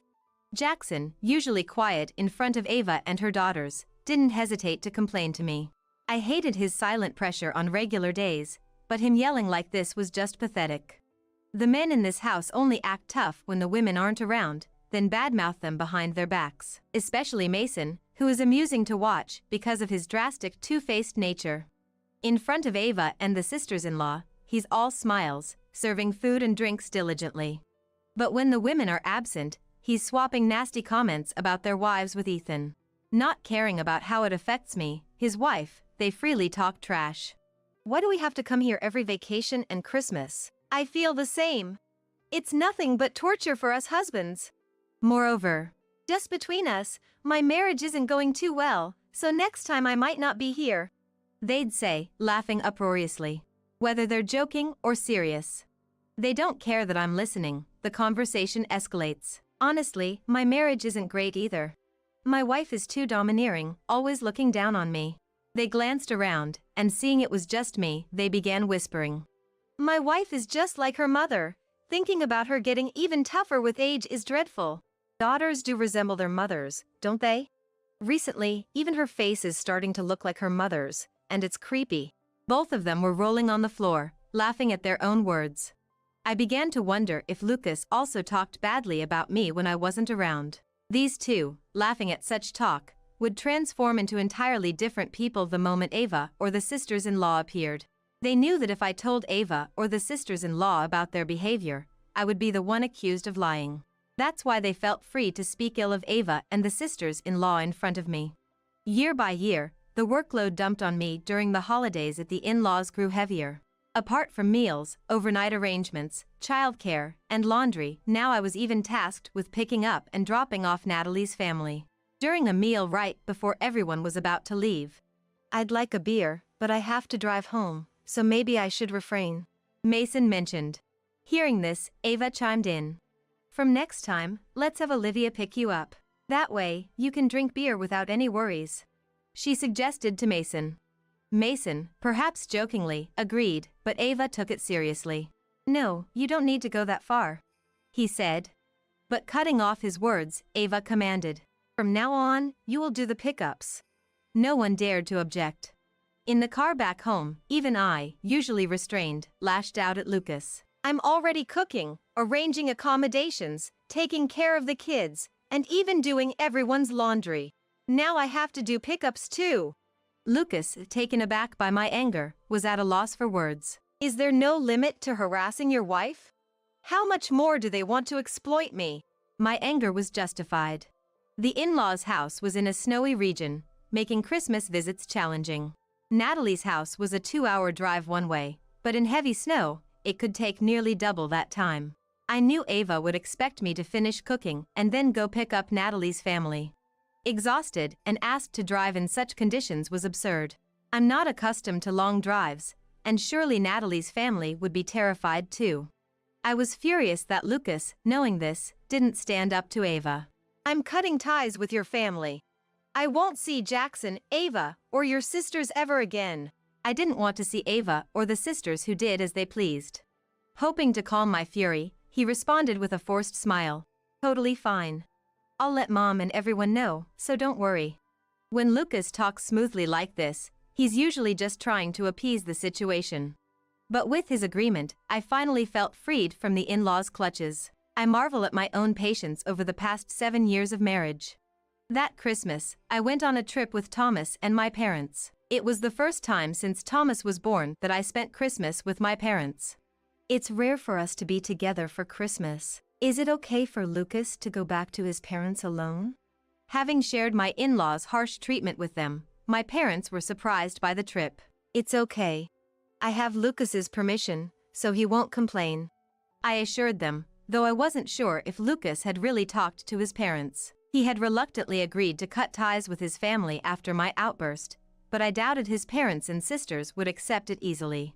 They had been taking it easy so far, likely avoiding preparing meals themselves. However, they probably thought they could easily buy meals from the supermarket, so I assumed they weren't too worried. My parents, seeing their grandson Thomas after a long time, were overjoyed, and Thomas seemed to have fun too. When we visited the in-laws, I never had time to pay attention to Thomas, and I realized he must have felt lonely. Watching the three of them having fun, I completely forgot about the in-laws. Then, in the lobby of the luxurious hotel where we were relaxing, a familiar man walked in with a young woman on his arm. He resembled Mason, but he was supposed to be at the in-laws. The more I looked, the more he seemed familiar, and it appeared he noticed my stare. The man made a surprised face and quickly turned away. Likely because he was up to something shady. I pretended not to see and averted my gaze from the man. Just then, I received a call from Lucas. "Hello, what's up? Please, can you come to the family home right now? It's chaos here, nothing is prepared. Haven't we agreed that I wouldn't go anymore from this year?" I wasn't surprised, I had expected something like this. "I did mention it, but it seems the message didn't get across," he replied. I figured he hadn't really talked to his parents. I had already informed them that I wouldn't be able to pick up Natalie's family. Natalie had complained, but it seemed she had been pacified. Lucas was desperately trying to get me to come back. But I was more focused on the commotion and what sounded like Natalie's voice in the background. "Mason has run off with some woman. He said he was going to work, but when I called the office, they said he was off today." Hearing Natalie's words confirmed that the man I saw was indeed her husband. "Mason is at the hotel we're staying at right now," I responded. Lucas was taken aback by the sudden shift in the conversation. "What? My brother-in-law is there?" I decided to tell the truth, thinking it would serve Natalie right for how she had treated me. Natalie must have heard Lucas's voice, as she snatched his mobile phone and started shouting at me. "Mason is there! Where are you right now?" Natalie screamed, almost rupturing my eardrums. "Young and beautiful woman, high-class hotel," I replied. Next, Ava grabbed the phone and started yelling at me. "How dare you go to a hotel on your own? You think that's acceptable?" Even though they're shouting at me loudly, I can hear them. "I've discussed this with Lucas. I have his permission to not associate with you anymore," I replied, deliberately provoking her. Ava started screaming something incomprehensible. Then Harper snatched the phone. "We can't even have a meal without you. Please, somehow come back," Harper said, unusually polite, but I knew she only spoke like that when in trouble. In the background, Emma, Harper's ill-natured daughter, yelled, "Olivia! Hurry up and prepare the meal!" I couldn't help but laugh, realizing she was just echoing Harper's true feelings. The in-laws' house seemed to be in such a frenzy that I just hung up the phone. Since I had set my phone to reject calls, I didn't know what happened afterward until Lucas returned home. Seeing Lucas's reaction upon his return, I was prepared for the possibility of divorce. Worst case scenario, I was ready to make a life for Thomas and myself as an office worker. When Lucas returned from his parents' house, he apologized profoundly. "I now understand how hard it's been for you all this time. I'm truly sorry." Lucas had been burdened with preparing the Christmas meal, doing everyone's laundry, and taking care of the kids, especially Natalie's child, throughout the holiday. Natalie, after hearing from me about the affair, had tracked Mason down to our hotel, apparently catching him in the act. Indeed, when we were leaving, the hotel staff seemed flustered, and there was talk of a quarreling couple. Perhaps that was her. Everyone had complained about Lucas's cooking, having never done it before, and, fed up with their nasty remarks. "I'm cutting ties with this house too. I'm never coming back," he snapped. It seems Lucas has declared cutting ties as well. Hearing Lucas's declaration of disconnection, I felt relieved and confessed, "If you hadn't decided to cut ties with your family, I was planning to divorce you." Smiling as I said this, Lucas began to cry and apologized again. "I'm really sorry." Believing in his tears, I decided to keep striving together as a couple. From that year on, we decided to go on trips with my parents for Christmas. Both my parents and our family are delighted, and we intend to keep this tradition. Meanwhile, the in-laws' house doesn't seem to gather anyone anymore. Natalie and her husband divorced soon after. Natalie, having custody of the child, now had to work to support her life, leaving her with no long vacations or Christmases. Harper also realized that if the other siblings didn't return, she would have to prepare the meals herself, and didn't want to go through that hassle just to visit her parents' house. Left alone, the in-laws led a lonely life, unable to see their children or grandchildren. Ava, unable to harass anyone else, seemed to have turned her frustrations on Jackson, and I heard from Lucas that Jackson had left home. Lucas, deeply affected by the criticism of his cooking at the in-laws, has been cooking more often lately. Watching Lucas improve his cooking skills makes all that commotion feel like a distant memory. "Hey Barbara, can't you reconsider? Daniel is still in middle school. To leave him and move abroad." Barbara, the wife of her son, tilted her head slightly and frowned as if troubled. "Daniel is plain and slow, and to be honest, it feels like he's not even our child. He seems to get along with you in an odd way, so please take good care of him." It's one thing to speak ill of oneself, but to say such words about her own son, Daniel, it made her tremble with anger. However, those feelings were suppressed, never turning into words, remaining in her heart. Daniel and I watched the car carrying the departing son and his family until it was out of sight, then looked up at the orange tree in the empty garden. As I wondered, Daniel pointed out that there were still a few left. My son Charles and his family had taken many oranges for memories, but a few remained on the branches. From a distance, it was hard to see clearly, but some of the fruit seemed to be slightly damaged. Does that mean they didn't want those oranges? As it got colder with a slight breeze, I suggested to Daniel that we go inside, but he shook his head slightly and turned to me, his face overflowing with tears. "Dad and Mom don't want me because I'm slow. It's okay. You don't need to worry." I was furious. I closed my eyes, pondering what to do with this anger, and then pondered some more, firmly resolving to affirm and raise this child positively. My name is Susan. Lately, I've lost my appetite and have been feeling unwell. When I consulted a doctor about my unclear health issues, I was advised to get more nutrition. Even with the vague advice to get more nutrition, I wondered what exactly I should eat, considering going to a steakhouse every day. But that would never be sustainable with any amount of living expenses, so I decided to make balanced meals every day. No, that would be too much hassle to keep up. So, I decided to make it a point to eat the oranges planted in my garden. Honestly, I never really cared for the oranges planted in the yard before. I hadn't paid much attention to them every year. Usually, I left the fruit for the birds to eat or just cleaned up whatever fell to the ground. But this year, after seeing a TV infomercial about easy-to-use pruning shears, I was full of motivation and bought them. Just when I was determined to start picking the oranges, I ended up hurting my back. It was supposed to be easy according to the sales pitch, but apparently not for someone with a bad back. If there's a house in a quiet residential area known for its large orange tree, that would be ours. Our orange tree has years when it bears lots of fruit and years when it doesn't, and this year, the branches are laden with oranges. It's just the year I was determined to eat a lot of them. But what to do with my injured back? Just when I was thinking that, my son and his family came to visit at the perfect time. When I explained the situation to my son, he immediately said, "All right, I'll pick them."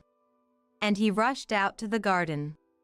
My son and my grandson, Christopher, were using a long-handled pruning shear to joyfully pick oranges from the branches. Wow, Christopher! You got a big one! My son skillfully cut the oranges from the branches and had his son pick them up. As for me, I was sitting by the window overlooking the orange tree, staring at a chessboard with my other grandson, Daniel. Daniel was looking intently at the chess pieces laid out on the board, lost in thought, seemingly oblivious to the noise of Charles and Christopher gathering oranges in the garden. It seems I was so focused that I didn't even hear Charles and Christopher making noise while gathering oranges in the garden. When Christopher, the older brother, quietly placed an orange beside Daniel and then turned to me, he put his index finger to his lips in a gesture for silence. He didn't want to disturb his brother, who was deeply engrossed in the game. That was the kind of kindness Christopher had. "Charles, lunch is ready." "Yeah, thanks. We'll be right there." Perhaps one reason my son and his wife visit my house several times a month is because my husband had passed away early. My son's wife, Barbara, is a down-to-earth woman who naturally takes over the kitchen in our house to prepare lunches for everyone. Daniel and I were invited to join them for the meal, but Daniel remained silent, staring at the chessboard, unwilling to move. When I gently touched Daniel's shoulder, "Huh?" he looked up in surprise, saying, "Grandma, will you play chess with me after lunch?" "Of course. Let's go." Barbara, Charles, and Christopher were enjoying their meal while watching TV, laughing together. The TV featured a special on a high school soccer player belonging to a famous high school, and Charles pointed at the TV, tapping Christopher on the shoulder. "Hey, look, Christopher. The high school you're going to is on TV." Christopher has always been athletically gifted, shining in every game he plays. Daniel took up soccer as well, but wasn't quite as skilled. He couldn't outshine his brother. Barbara looked at Christopher with joy and said, "I heard from a friend that Christopher is quite famous among middle schoolers. He's really good at soccer. It seems his name has even spread to other schools." She looked even happier than Christopher, the subject of the conversation. I couldn't help but clear my throat and glance at Daniel's expression. He looked somewhat lonely, slowly slurping up his pasta one strand at a time. Now that Christopher has a scholarship for soccer in high school, it's Daniel's turn. With a promising brother like Christopher, Daniel will surely improve quickly too. Right. Christopher and Daniel, let's play soccer in the park after lunch. But Charles, isn't Daniel going to continue with chess? Oh, right. You haven't finished yet? I informed Charles that the game was still ongoing. Then, I suggested if they'd like to join us in chess, though playing soccer is also great. Charles and Barbara exchanged glances and started laughing together. You're joking, right? Playing chess by the window on such a sunny day?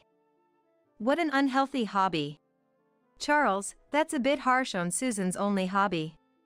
Both of them seemed to mock me and Daniel, but I didn't want to argue and risk spoiling our family relationship, so I nodded along and started washing up in the kitchen.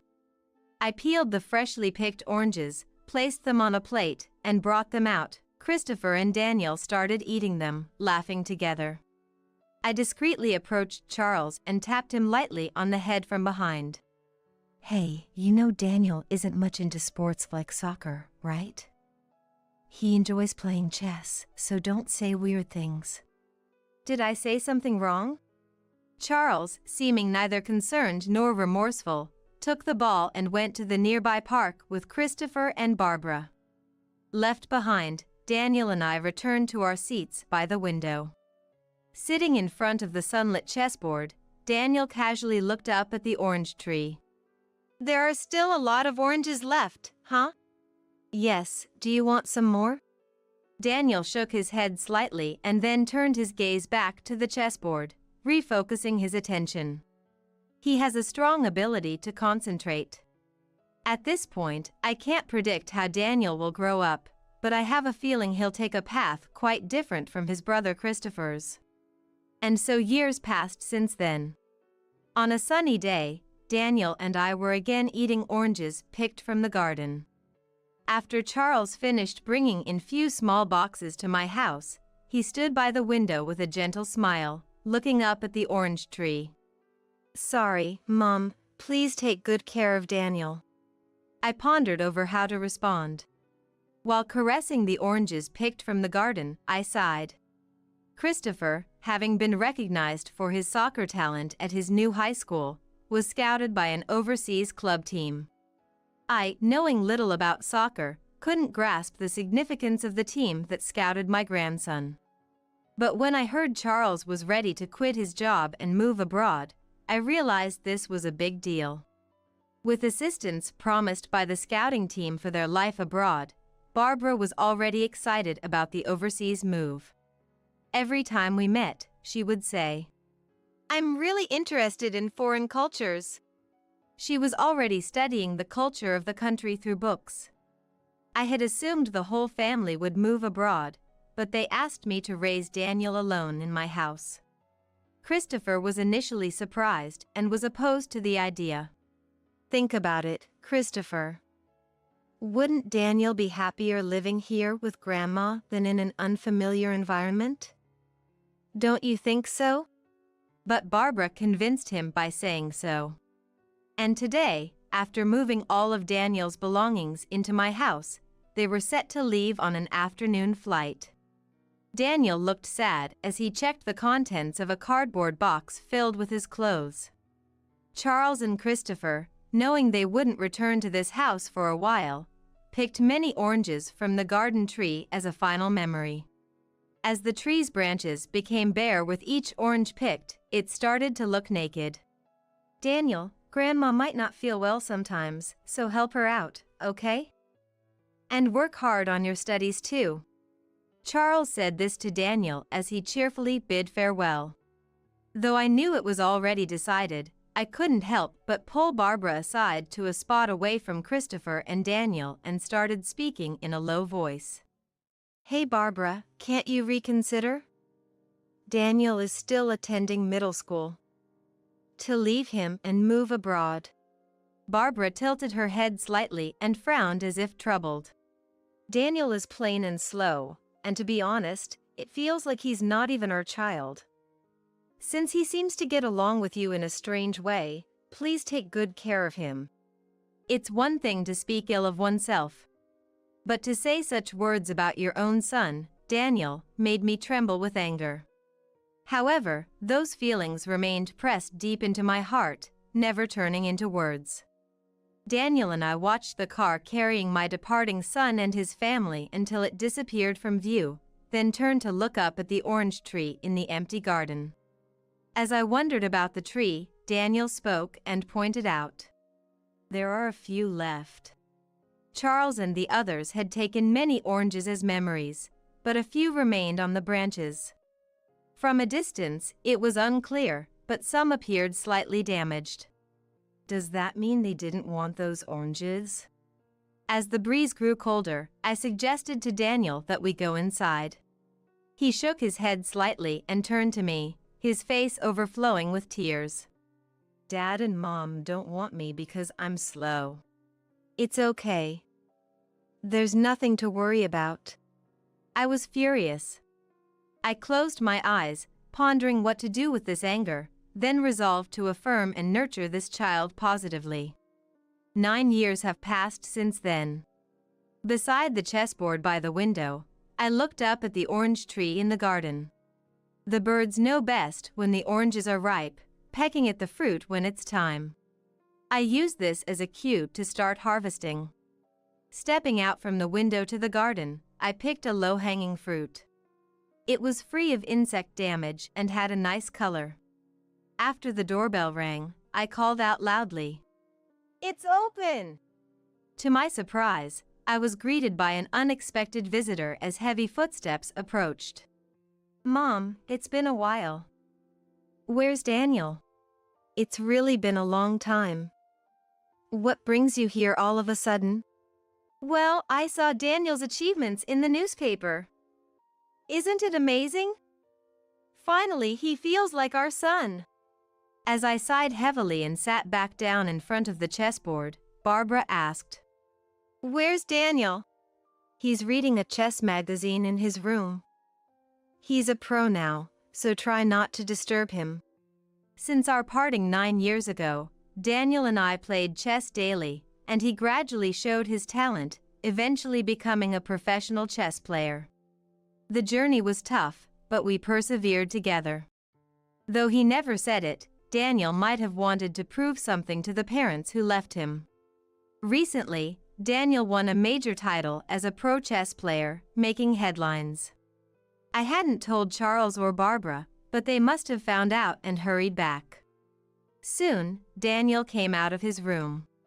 He had grown taller and more robust over the 9 years, the perfect picture of health. Charles, seeing his son all grown up, said, "It's been a while." Saying this, he put his arm around Daniel's shoulder, and from behind, Barbara also. "You've become so admirable," smiled tenderly, as if completely contented. "Now I'm willing to live with you. Now that you're a respectable adult, it's your turn to help out your dad and mom with their lives." "I'm apparently not your child, so I have no obligation to help." The conversation sounded almost like a comedy, making me burst out laughing. Charles, tapping Daniel on the shoulder, looked puzzled. It seemed like the words were completely unexpected. The audacity to offer to live together after 9 years was astonishing. "What's wrong? Are you being stubborn after this long reunion? You must have been lonely living with Grandma all this time." "Don't worry, we'll live together from now on." "What are you talking about? Live together? I'm not a child anymore, why should I live with you?" Barbara, pulling Charles away from the frozen embrace, said, "What are you saying? We haven't been able to contact Christopher for years, and our life is in shambles. We've been living off Christopher's soccer income, and now we have no savings." "What does that have to do with me?" "After all the effort we put into supporting Christopher's soccer, he suddenly disappeared. We didn't know what to do. It's impossible for us to start working now, and you're the only one we can rely on." "If you're looking for Christopher, he's here in this house." "Hey, Christopher." At Daniel's casual call, Christopher appeared from the kitchen, wearing a cute cat apron, holding an orange, and skillfully peeling it with a knife. "What's up?" Christopher, with an innocent expression, surprised Charles and Barbara by being there. "Christopher, why are you here?" Seems like there's a lot we need to talk about, so just sit down and wait. I'll cut some oranges for us. As Christopher served the oranges on a plate to Charles and Barbara, I prepared coffee for everyone. Christopher began to share that, although he was initially enthusiastic about his soccer career and contract with an overseas club, his experiences abroad gradually sparked an interest in becoming an interpreter. Upon hearing Christopher's dream, Charles, Being an interpreter won't earn you as much as a professional soccer player. That's not acceptable. dismissed it without even listening. Disappointed by his parents, who seemed only to care about the money he could bring in rather than his dreams, Christopher lost interest in soccer. He secretly contacted Daniel and me and returned to our town. Now, he's working at a language school while studying to become an interpreter. After explaining this, Christopher sat up straight and faced Charles and Barbara directly. I'm truly grateful that you took me abroad for soccer. But I've found a dream I want to pursue more than soccer. If you're going to deny that, I'd rather you not be involved in my life. Not be involved? Do you know how much we sacrificed to support your soccer career abroad? He reflected on how much time he had sacrificed as a father to support Christopher's soccer. He passionately explained how much he and Barbara, Christopher's mother, had hoped and expected to make Christopher a top soccer player. Christopher, your dad quit his job to support your soccer. And now, you're giving that up for a job as an interpreter? It's not too late to go back to the club team. Right, that's a good idea. If life gets tough until you succeed in soccer, Daniel can support us.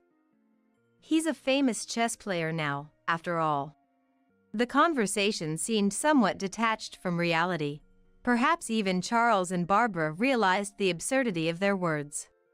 Despite understanding the unfairness of their situation, fear of not being able to survive without such plans seemed to drive their irrational statements.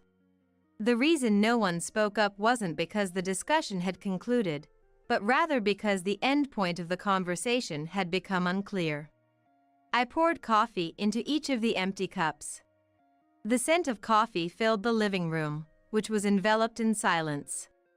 Daniel quietly shifted his gaze to the chessboard by the window. After Dad and Mom left for abroad, I played chess almost every day. Left for abroad? That makes us sound like the bad guys. Do you think you would have been happy if you had come with us? You're right. If I had lived with parents like you, I might have lost sight of what I was striving for, just like Christopher did. This provocative stance immediately angered Barbara. She stood up and lunged at Daniel, prompting me to quickly step in front of him to block her. Barbara glared at me and shouted at Daniel. Move! How dare you speak to your parents like that? Speak to your parents? It's been 9 years. 9 years! You didn't come back to see Daniel even once in all that time. Can you imagine how long these years have been for him? We are their parents, you know? Can you believe that children wouldn't help their parents? Christopher and Daniel are saying they're abandoning us when we're in trouble. Charles, not wanting to be outdone by Barbara's intensity, stood up to face me as well. Exactly. It's irresponsible not to help when your parents are in trouble. It's a child's duty. You're talking about duty? I mentioned I was feeling a bit unwell 9 years ago, remember? Yet, you chose to ignore that and went abroad. It's shameful to change your tune when it suits you.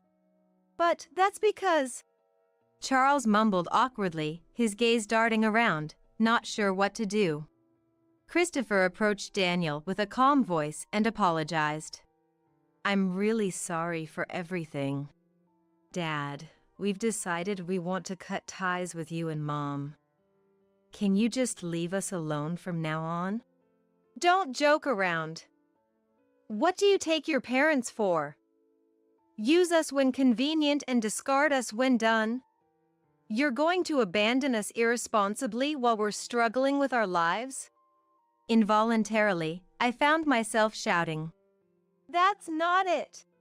My voice might have echoed throughout the quiet neighborhood, possibly heard by the neighbors. But I couldn't worry about the neighbors at such a moment. I grasped Christopher and Daniel's hands firmly in mine. Holding them by my sides, I could feel them trembling slightly. Despite their calm demeanor, they were frightened by their biological parents' sudden visit. I knew I had to express the anger on their behalf. It was time to voice the feelings Christopher and Daniel had harbored towards their parents. It's the adult's job to work for their children, not the other way around. We're the parents. We are a family. After abandoning a young Daniel and selfishly deciding on Christopher's potential, like you have any rights to say that. How are you their family? At my words, Charles's eyes widened in shock, and he reached out to grab my collar.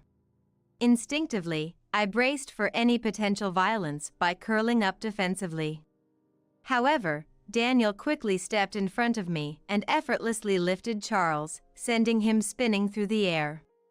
And before you know it, Charles was lying on the ground, looking up at Daniel. In a state of shock and lying down, Charles is too astonished to say anything. He probably never imagined that the once frail Daniel could throw him. I won't allow anyone to harm our family. Being completely thrown can make a person feel utterly defeated. Charles, lying on the ground and looked down upon by Daniel, must have felt a deep sense of embarrassment. Barbara rushed to Charles with a worried look, but he got up, saying, "I'm fine." However, the aggression he had shown earlier had vanished. Voices from outside could be heard.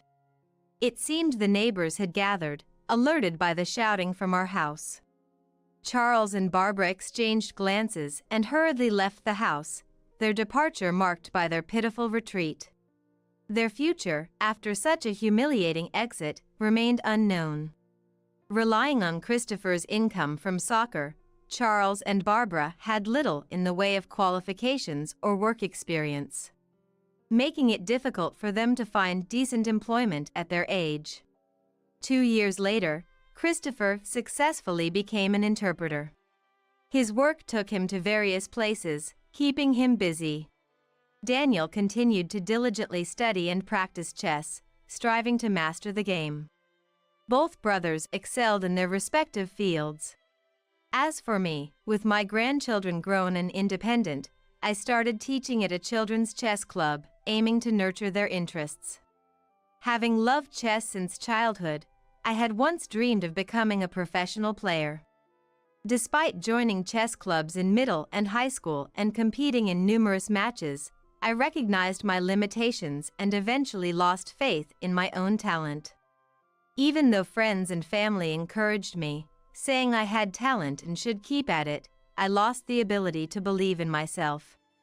Having experienced the pain of not accepting my own immaturity, regretting giving up on my dreams, and feeling a tightness in my chest, I had a strong desire to convey something important to the children in my chess class. After all, I had successfully raised Daniel, an exceptional professional player. Although it's often challenging, I find fulfillment in guiding each child, focusing on their individual hearts and potential. Christopher and Daniel live harmoniously with me, sharing these values. I deeply respect Christopher and Daniel, each thriving and fulfilling their dreams. One day, after a long while, Christopher and Daniel offered to pick oranges in our garden. As I've gotten older, reaching for the high oranges has become more of a chore, so I was grateful for the help. Christopher stretched the pruning shears as high as he could, trying to gather all the oranges for my chess club students. This is quite the tedious task, I remarked with a smile, solving chess problems by the window. I remembered how I used to challenge Daniel with my own chess problems, but now, as a professional player, he would present me with puzzles and watch amused as I pondered over them. This one's tough. It's a joyful realization that Daniel, whom I taught chess, has far surpassed me in skill. Hearing laughter, I saw Christopher and Daniel gathering oranges with joy. Grandma? What's up? There's something I've always wondered about every year. Daniel pointed to an orange located at the very top of the tree. That branch is always out of reach with the pruning shears, so picking from it is forbidden. Shouldn't we pick all of them for your chess students? I stopped Christopher from fetching a ladder from the shed. Leaving a few oranges on the tree keeps it from looking completely bare. I chuckled. Leave that one. It's meant to be left there. I used to look at the remaining oranges after Dad and Mom left us and wonder if I was like those unwanted fruits. Daniel's face showed a hint of sadness. I remained silent, focusing on the chess problem. Not just for oranges, but there's an old custom of leaving one fruit on the tree instead of picking them all. Daniel came over to me and watched as I pondered over a chess problem he had created. His expression bore the same youthful look as it did back then.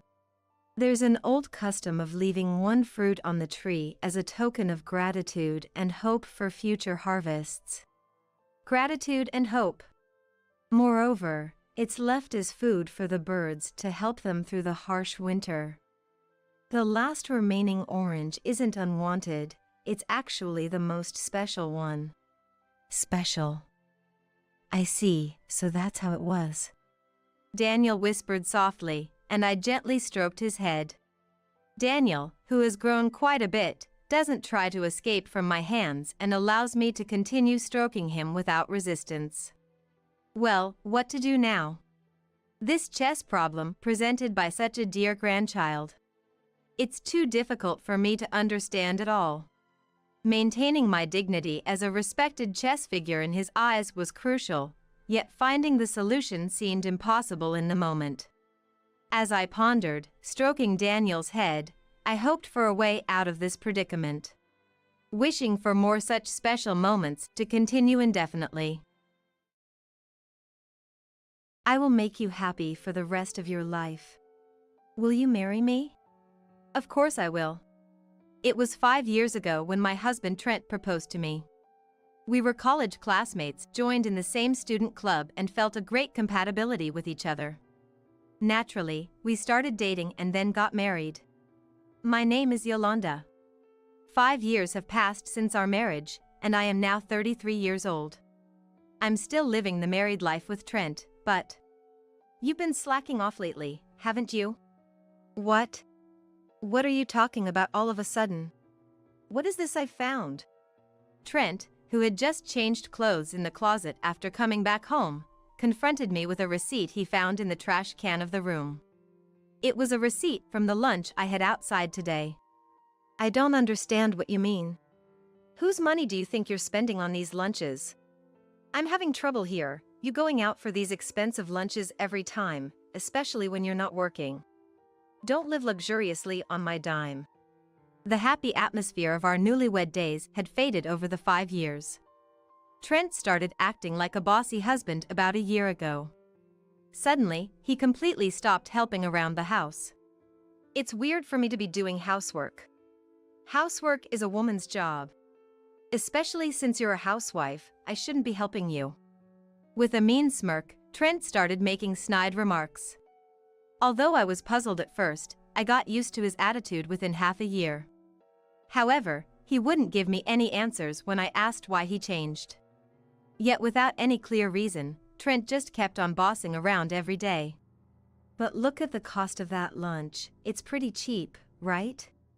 It's not even $15 per person. I don't think it's expensive enough to be angry about, and it's not like I go every day. Is it bad even once a month? What? Just because it's infrequent, you think that makes it okay? Are you kidding me? Whose money do you think this is? But... It's not your money. It's my money. So if I say it's a waste, then it's a waste. If you're upset about it, do something about it yourself. Don't be unreasonable. Besides, you were the one who said I shouldn't work. isn't that a bit much to say? I kept working even after we got married. But in the second year of our marriage, Trent got transferred to a different department and started working long hours. That's when he asked me to quit my job. He said he wanted me to be at home when he was tired and coming home from work. And so, to fulfill that wish, I quit the job I loved. Women working outside the home never leads to anything good. Quit it, quit it. And if you did work, could you manage household chores too? Impossible, right? It's clear you wouldn't be able to handle it all perfectly. But I don't think it's right to complain like that. However, I had already reached my limit with Trent's attitude. I wondered why he needed to say that far, without any clear reason or cause. And no answers even when I asked him directly. I was thinking that if this continued for life, maintaining our marriage would be difficult. With that way of speaking and your ridiculous attitude, it's really unbelievable. If that's the case, I won't do the housework and will go out instead. I'll take care of my own chores, but you'll have to do your own, Trent. What? Why the hell? Isn't it obvious? There's no way I'll do this being blamed like that. I don't know where you got these ideas, but the days of housework is women's work have already gone. If you're going to keep complaining, then I have my own plans. I began to calmly clear up the dishes in the sink. Usually, when I speak up like this, Trent loses his words and starts mumbling, "No, I didn't mean, But even paying attention to that is tiresome. Ending a marriage isn't something that can be done easily. That's why a part of me still wants to believe that one day things will change. Tossed around by this difficult issue, I kept wondering whether I should cut ties with Trent. Then one day, out of the blue, Trent sent me a message. "Starting next month, I'll take charge of your wallet." I had no idea what he was talking about, but that night, when Trent came home, he started to explain. "Clearly, I can't entrust you with our finances. Starting next month, I'll be managing the money." What? Why all of a sudden? Did something happen?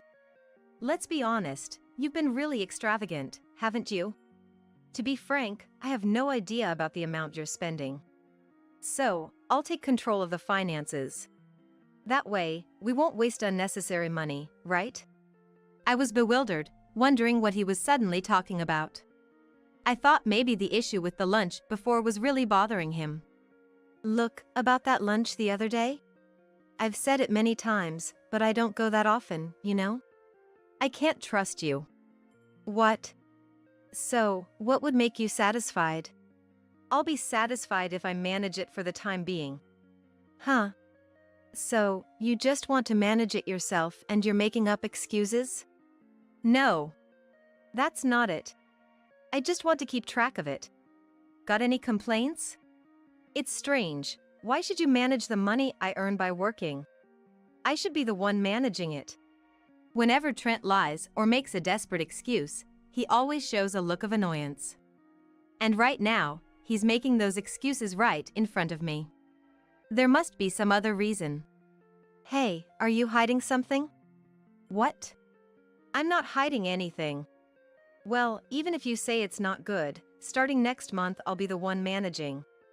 Got it? This is a done deal. It's fine to say that, but can you manage it? Trent, you're not exactly frugal. Are you mocking me? I can manage my own salary. Well, your spending money will be just $100 though. Trent, looking very pleased with himself, decides on the amount of money I can freely use and laughs heartily. In the first place, how does he expect me to manage with just $100? He clearly has no understanding of our household finances. And what about the living expenses? At this point, I felt it was best to keep my cool. Oh, so you got $300 and you're calling me stingy? Don't compare me to you. I'm the one who earned that money, so it's only natural. Besides, you can hardly do anything with just $300. It was inconvenient for me. Don't say you decided to take control just for that reason. That's none of your business. You've been leeching off me all this time. Now, it's time to pay for being such a parasitic woman. Parasitic, huh? I never thought I'd be called bad like this. I don't care. Listen, I'm managing the finances from next month.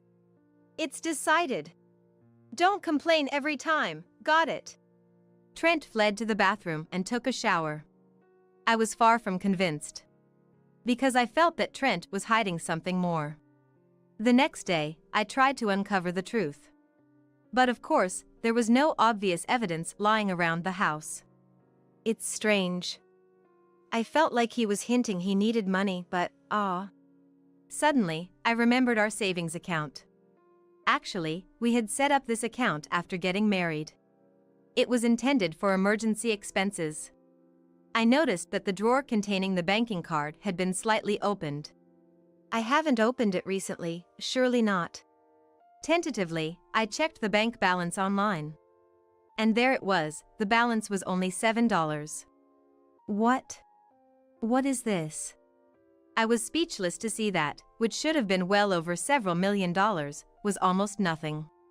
That night, I confronted Trent, but the answer I got was unexpected. What's wrong with me using it? I earned the money. If you don't like it, we can get a divorce, you know? What do you mean? This was the account we were saving for emergencies. I can't believe you used it without asking. What did you spend it on? Trent was unapologetic. Moreover, he boldly claimed it was his money. However, the withdrawn amount was about $6 million. Obviously something was wrong. I was thinking of divorce if he evaded the reasons, but it ended up with him implying divorce first. However, Trent, with a composed attitude, blurted out something outrageous. Well, it was for my girlfriend. What? I spent it on my girlfriend. Got a problem? Trent casually admitted to having an affair, with a creepy smile on his face. I was beyond angry and managed to deal with the situation calmly. She's younger and cuter than you, so I don't mind getting a divorce at all. Oh, really? Well, since you're so openly talking about your affair in front of me, you must be prepared, right? Then Trent burst out laughing. Ahahaha. Hilarious. You know, in this world, evidence is everything. Proof? Preparedness? Do you even have that? Sure, I just admitted to having a girlfriend, but do you have any proof of that? Trent revealed his infidelity, confident that I had no proof. Essentially, without evidence, I couldn't prove his adultery. This meant that no matter what was said, he could deny everything in a crunch since there was no proof. In the world, you often hear about housewives realizing their husband's infidelity, then getting compensation in divorce court. But reality isn't so sweet. You won't be able to do anything to me and will be divorced. What's that supposed to mean? See? You're starting to understand your position, right? You don't want to be divorced, do you? So just shut up and follow what I say. The reason doesn't matter. Trent smirked triumphantly at me. I despised Trent from the bottom of my heart, but I knew I had to handle this calmly. Okay, so I'll be managing the finances from next month. Oh, and I have plans to go on a trip with my friends next weekend. I won't tell you where to avoid being caught. Anyway, it'll be interesting to see what you can do with just $100 a month. Trent then went into the bedroom. After a while, I could hear him talking to someone in the room. It must have been his mistress. On that day, I realized I was betrayed by my husband and my life was being controlled. Or so it seemed. A month later, Trent returned from his trip with his friends, rolling his suitcase. I'm back. Had a blast. Don't expect any souvenirs from me, obviously. What the, hey, what's this? Trent probably wanted to flaunt his dominance as he entered the house, with his snide remarks echoing down the hallway. But without paying attention to his voice, I was sitting on the living room sofa, legs crossed. And there, spread out on the floor around me, were all the pieces of evidence of Trent's infidelity, waiting for his return. Photos, investigation reports, WhatsApp conversations, and more. I had laid out all the evidence I had meticulously collected. Hey, what's this? I thought I'd show you my face one last time before leaving. How about it? This is all the evidence I've been gathering for so long. I smiled at Trent, who turned pale. He seemed frightened by my gaze. All his earlier bravado had vanished. Proof? What? How did you? You thought you could boldly cheat because there was no proof, but you were so wrong. I've been collecting this evidence for a year, waiting for this day. A year ago, I had accidentally seen a ridiculous message of "I love you" on your mobile phone a year ago, which tipped me off about the affair. Since then, I had been discreetly gathering evidence, entrusting it to professionals. Wait. How did you collect all this evidence? You'd need money to hire a professional. You didn't use my money, did you? I think it's questionable that you keep referring to it as your money, but right after I discovered your affair, I started a data entry job to have my own disposable income. What? I did all this to save up for investigation costs and gather evidence. But the side job ended up being more successful than I thought. Within half a year, I was making as much as an average salaried worker.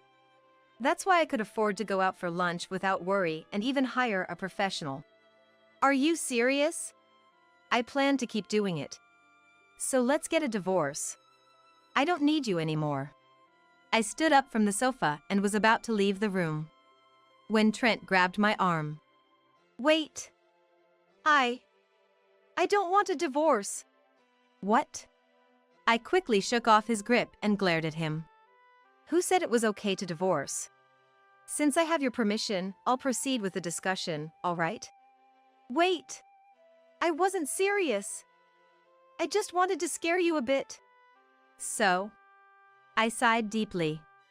Just thinking that I married this man made me feel disgusted. Sorry. I'm really sorry. Please forgive me. No.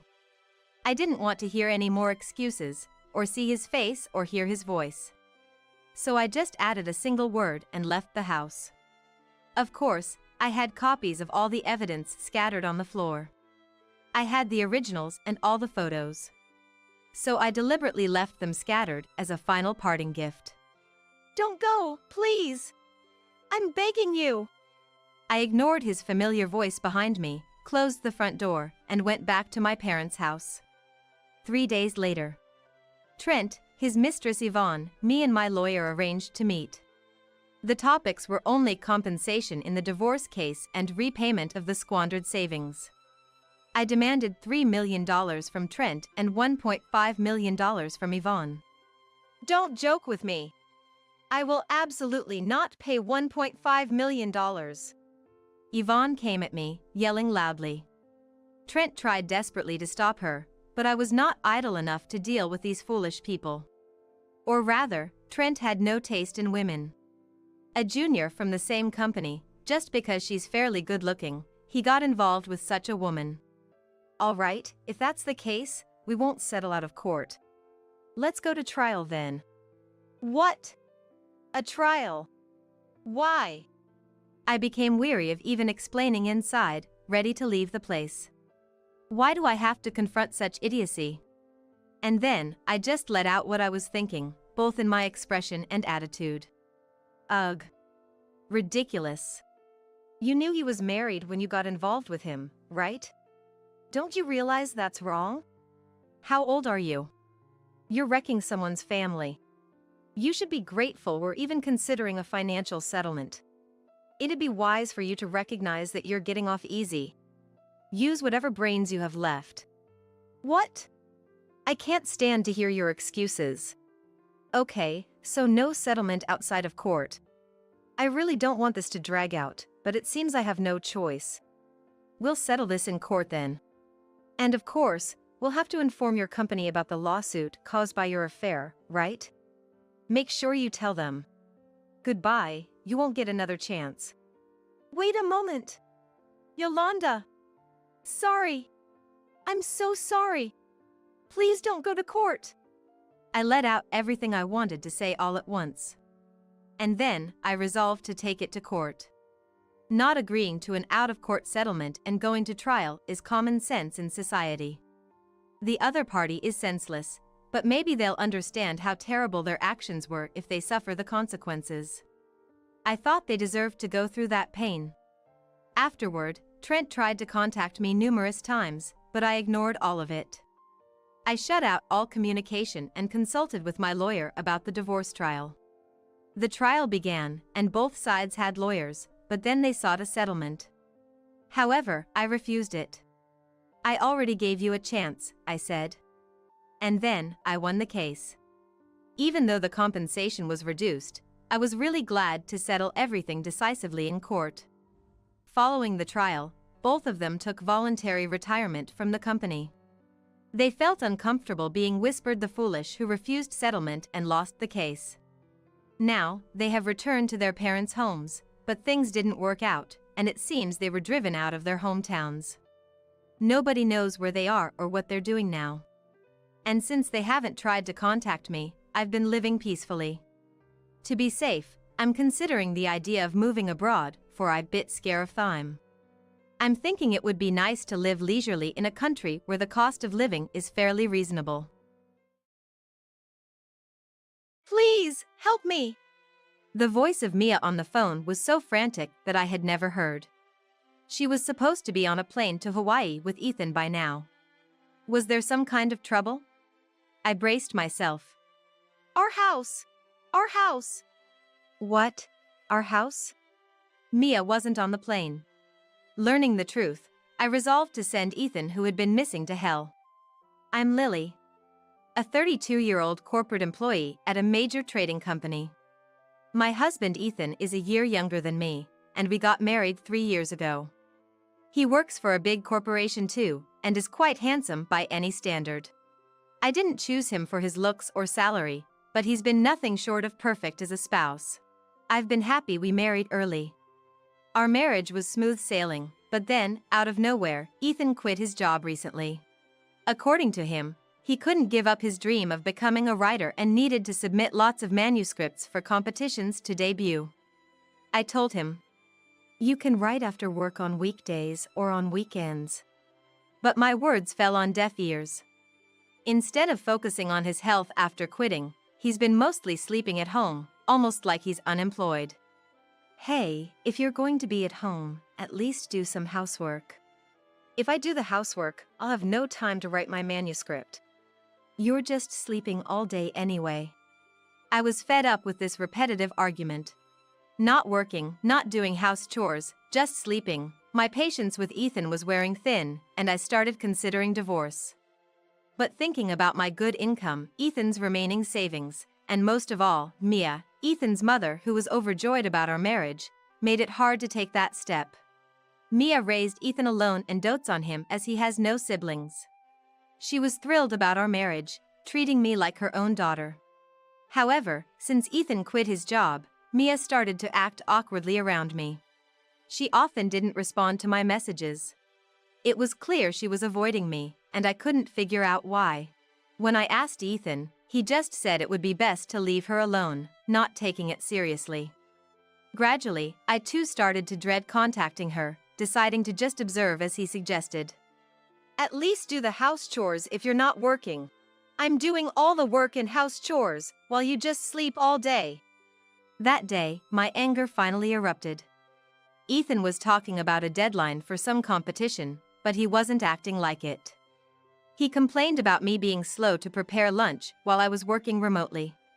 I couldn't stay silent after that. It turned into a fierce argument. You're always working too, never make a decent meal. What, should I just not eat? Your lazy behavior without working is only possible because I'm out there earning our living expenses, right? Your savings hardly make a dent in our costs.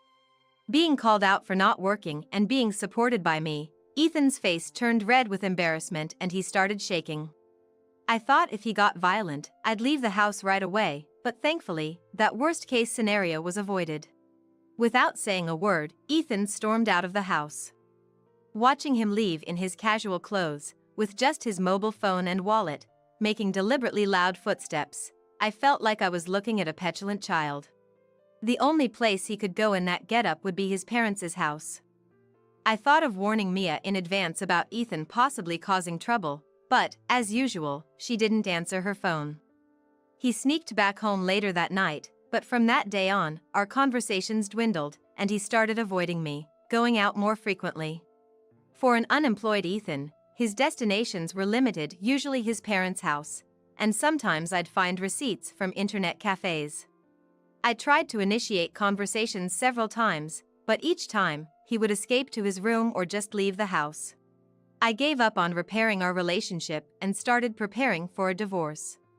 I thought it best to inform Mia about the divorce. I sent texts and made calls, but got no response. Even when I asked Ethan that something might have happened to her, he just said she was fine. Considering how often he visited his parents' house, I believed him, but I started doubting his whereabouts. I could just ask Mia how often he visits her, but I couldn't get in touch with her. I thought about investigating his whereabouts myself, but with work and household chores, I didn't have the time or energy. Returning home after a late-night overtime shift, I found him fiddling with something in front of the closet.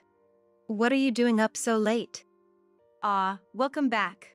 Actually, I'm planning to take Mom to Hawaii tomorrow, just packing for the trip. Tomorrow? That's quite sudden. Unconcerned by my surprise, he happily packed the luggage. I knew Mia always wanted to go on a trip.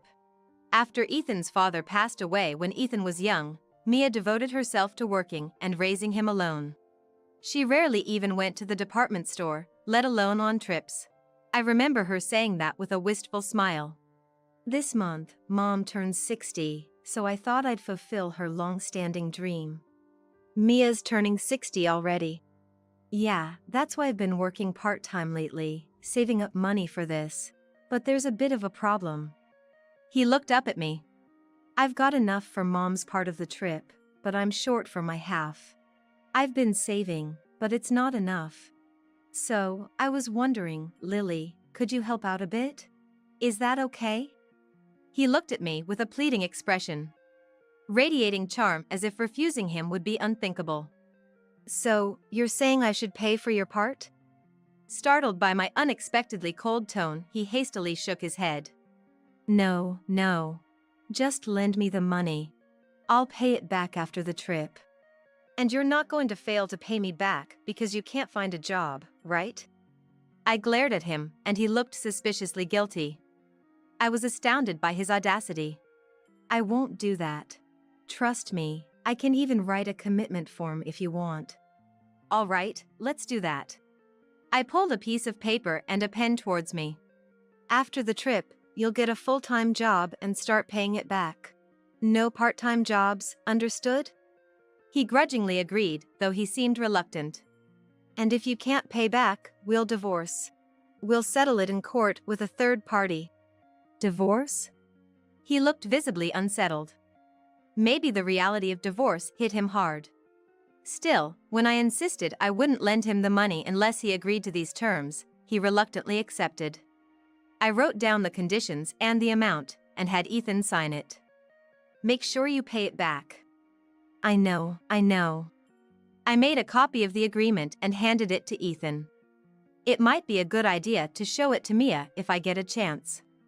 Feeling exhausted, I left him by the closet and went to bed. I intended to see him off, but he must have left early. When I woke up to go to work, he and his luggage were already gone.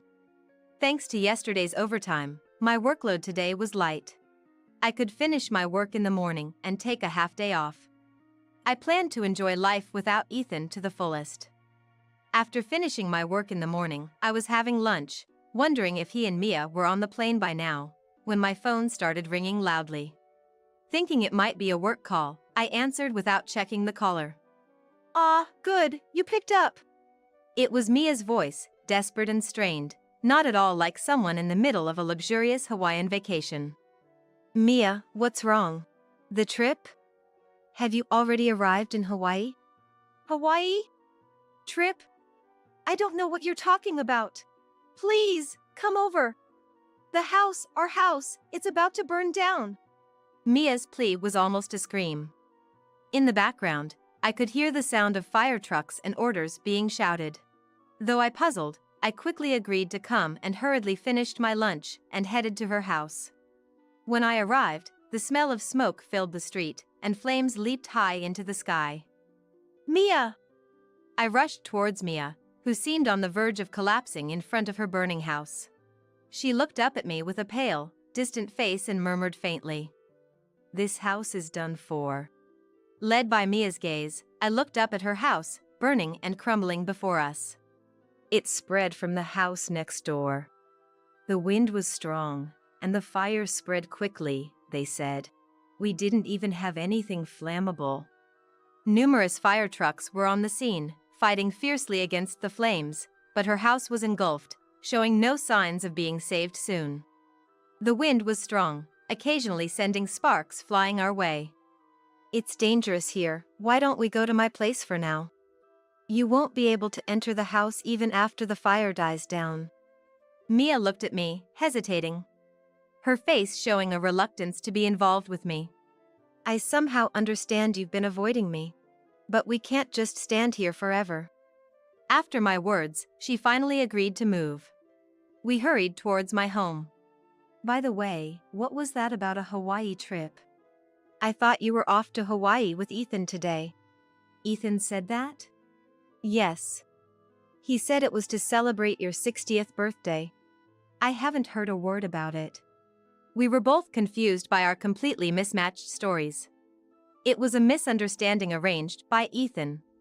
Ethan told me that you were pushing all the housework onto him and going out with other men. He even said you were trying to borrow money from me, and I should avoid contacting you.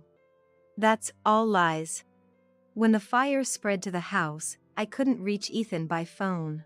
I thought you might know where he is. I never imagined he'd be on a Hawaii trip.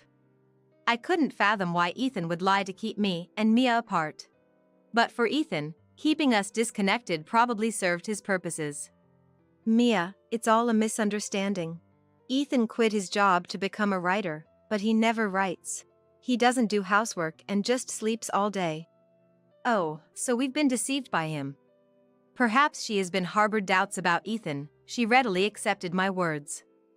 If Ethan hadn't gone to Hawaii with Mia, had he taken the money for two and gone alone? Or maybe with someone else? Anyway, nothing could be done until he returned from his trip. I'll confront him thoroughly when he gets back. That night, Mia and I spent a long time talking, catching up on everything we'd missed. The firefighters had informed us that it was inevitable that the house burned down, so she agreed to stay at my place until she found a new home. The more we talked, the more Ethan's web of lies unraveled. It was unbelievable how he had badmouthed me, even though I was handling both work and all the housework. Mia kept apologizing to me. But it wasn't her fault, it was Ethan's. We waited for Ethan to return. What's this all about? For days later, Ethan, oblivious to everything, cheerfully returned home, only to be dragged by Mia and me to the remains of Mia's house. Ethan was speechless in front of the burnt-out house. Ethan, you lied to Mia and me, and leisurely went on a Hawaii trip while everything burned down. Lies? What are you talking about? He was visibly shaken and unsettled. Before I could say anything, Mia stepped forward. Ethan, aren't you ashamed? Lying to Lily to get money. Who did you go on the trip with? Her anger was fierce, and I involuntarily stepped back. At first, Ethan tried to retort, but the glares from both Mia and me left him speechless. Wouldn't it be better to just admit it? If we go to court like the commitment form says, you'll lose immediately. I haven't said I won't pay it back yet. You never intended to, right? I know about your real job, Ethan. He glared at me, trying to hide his panic. What are you talking about? Rent a boyfriend. Did you enjoy your trip with your client? If your company finds out, you'll be fired for violating the rules. At my accusation, he gasped. Mia had told me about his secret job the night she stayed at my place. She didn't know what he did, but she mentioned he often came to her house with envelopes bearing a store's logo. Relying on her memories, I found a rent-a-boyfriend website. Though his mouth was covered with a heart stamp in the pictures, it was clearly Ethan, and he seemed to be quite popular in sales. I admit I've been working, but the trip was different. As he tried to resist, I showed him the screen of my mobile phone. He looked at the image and stood there, stunned. That dumb woman.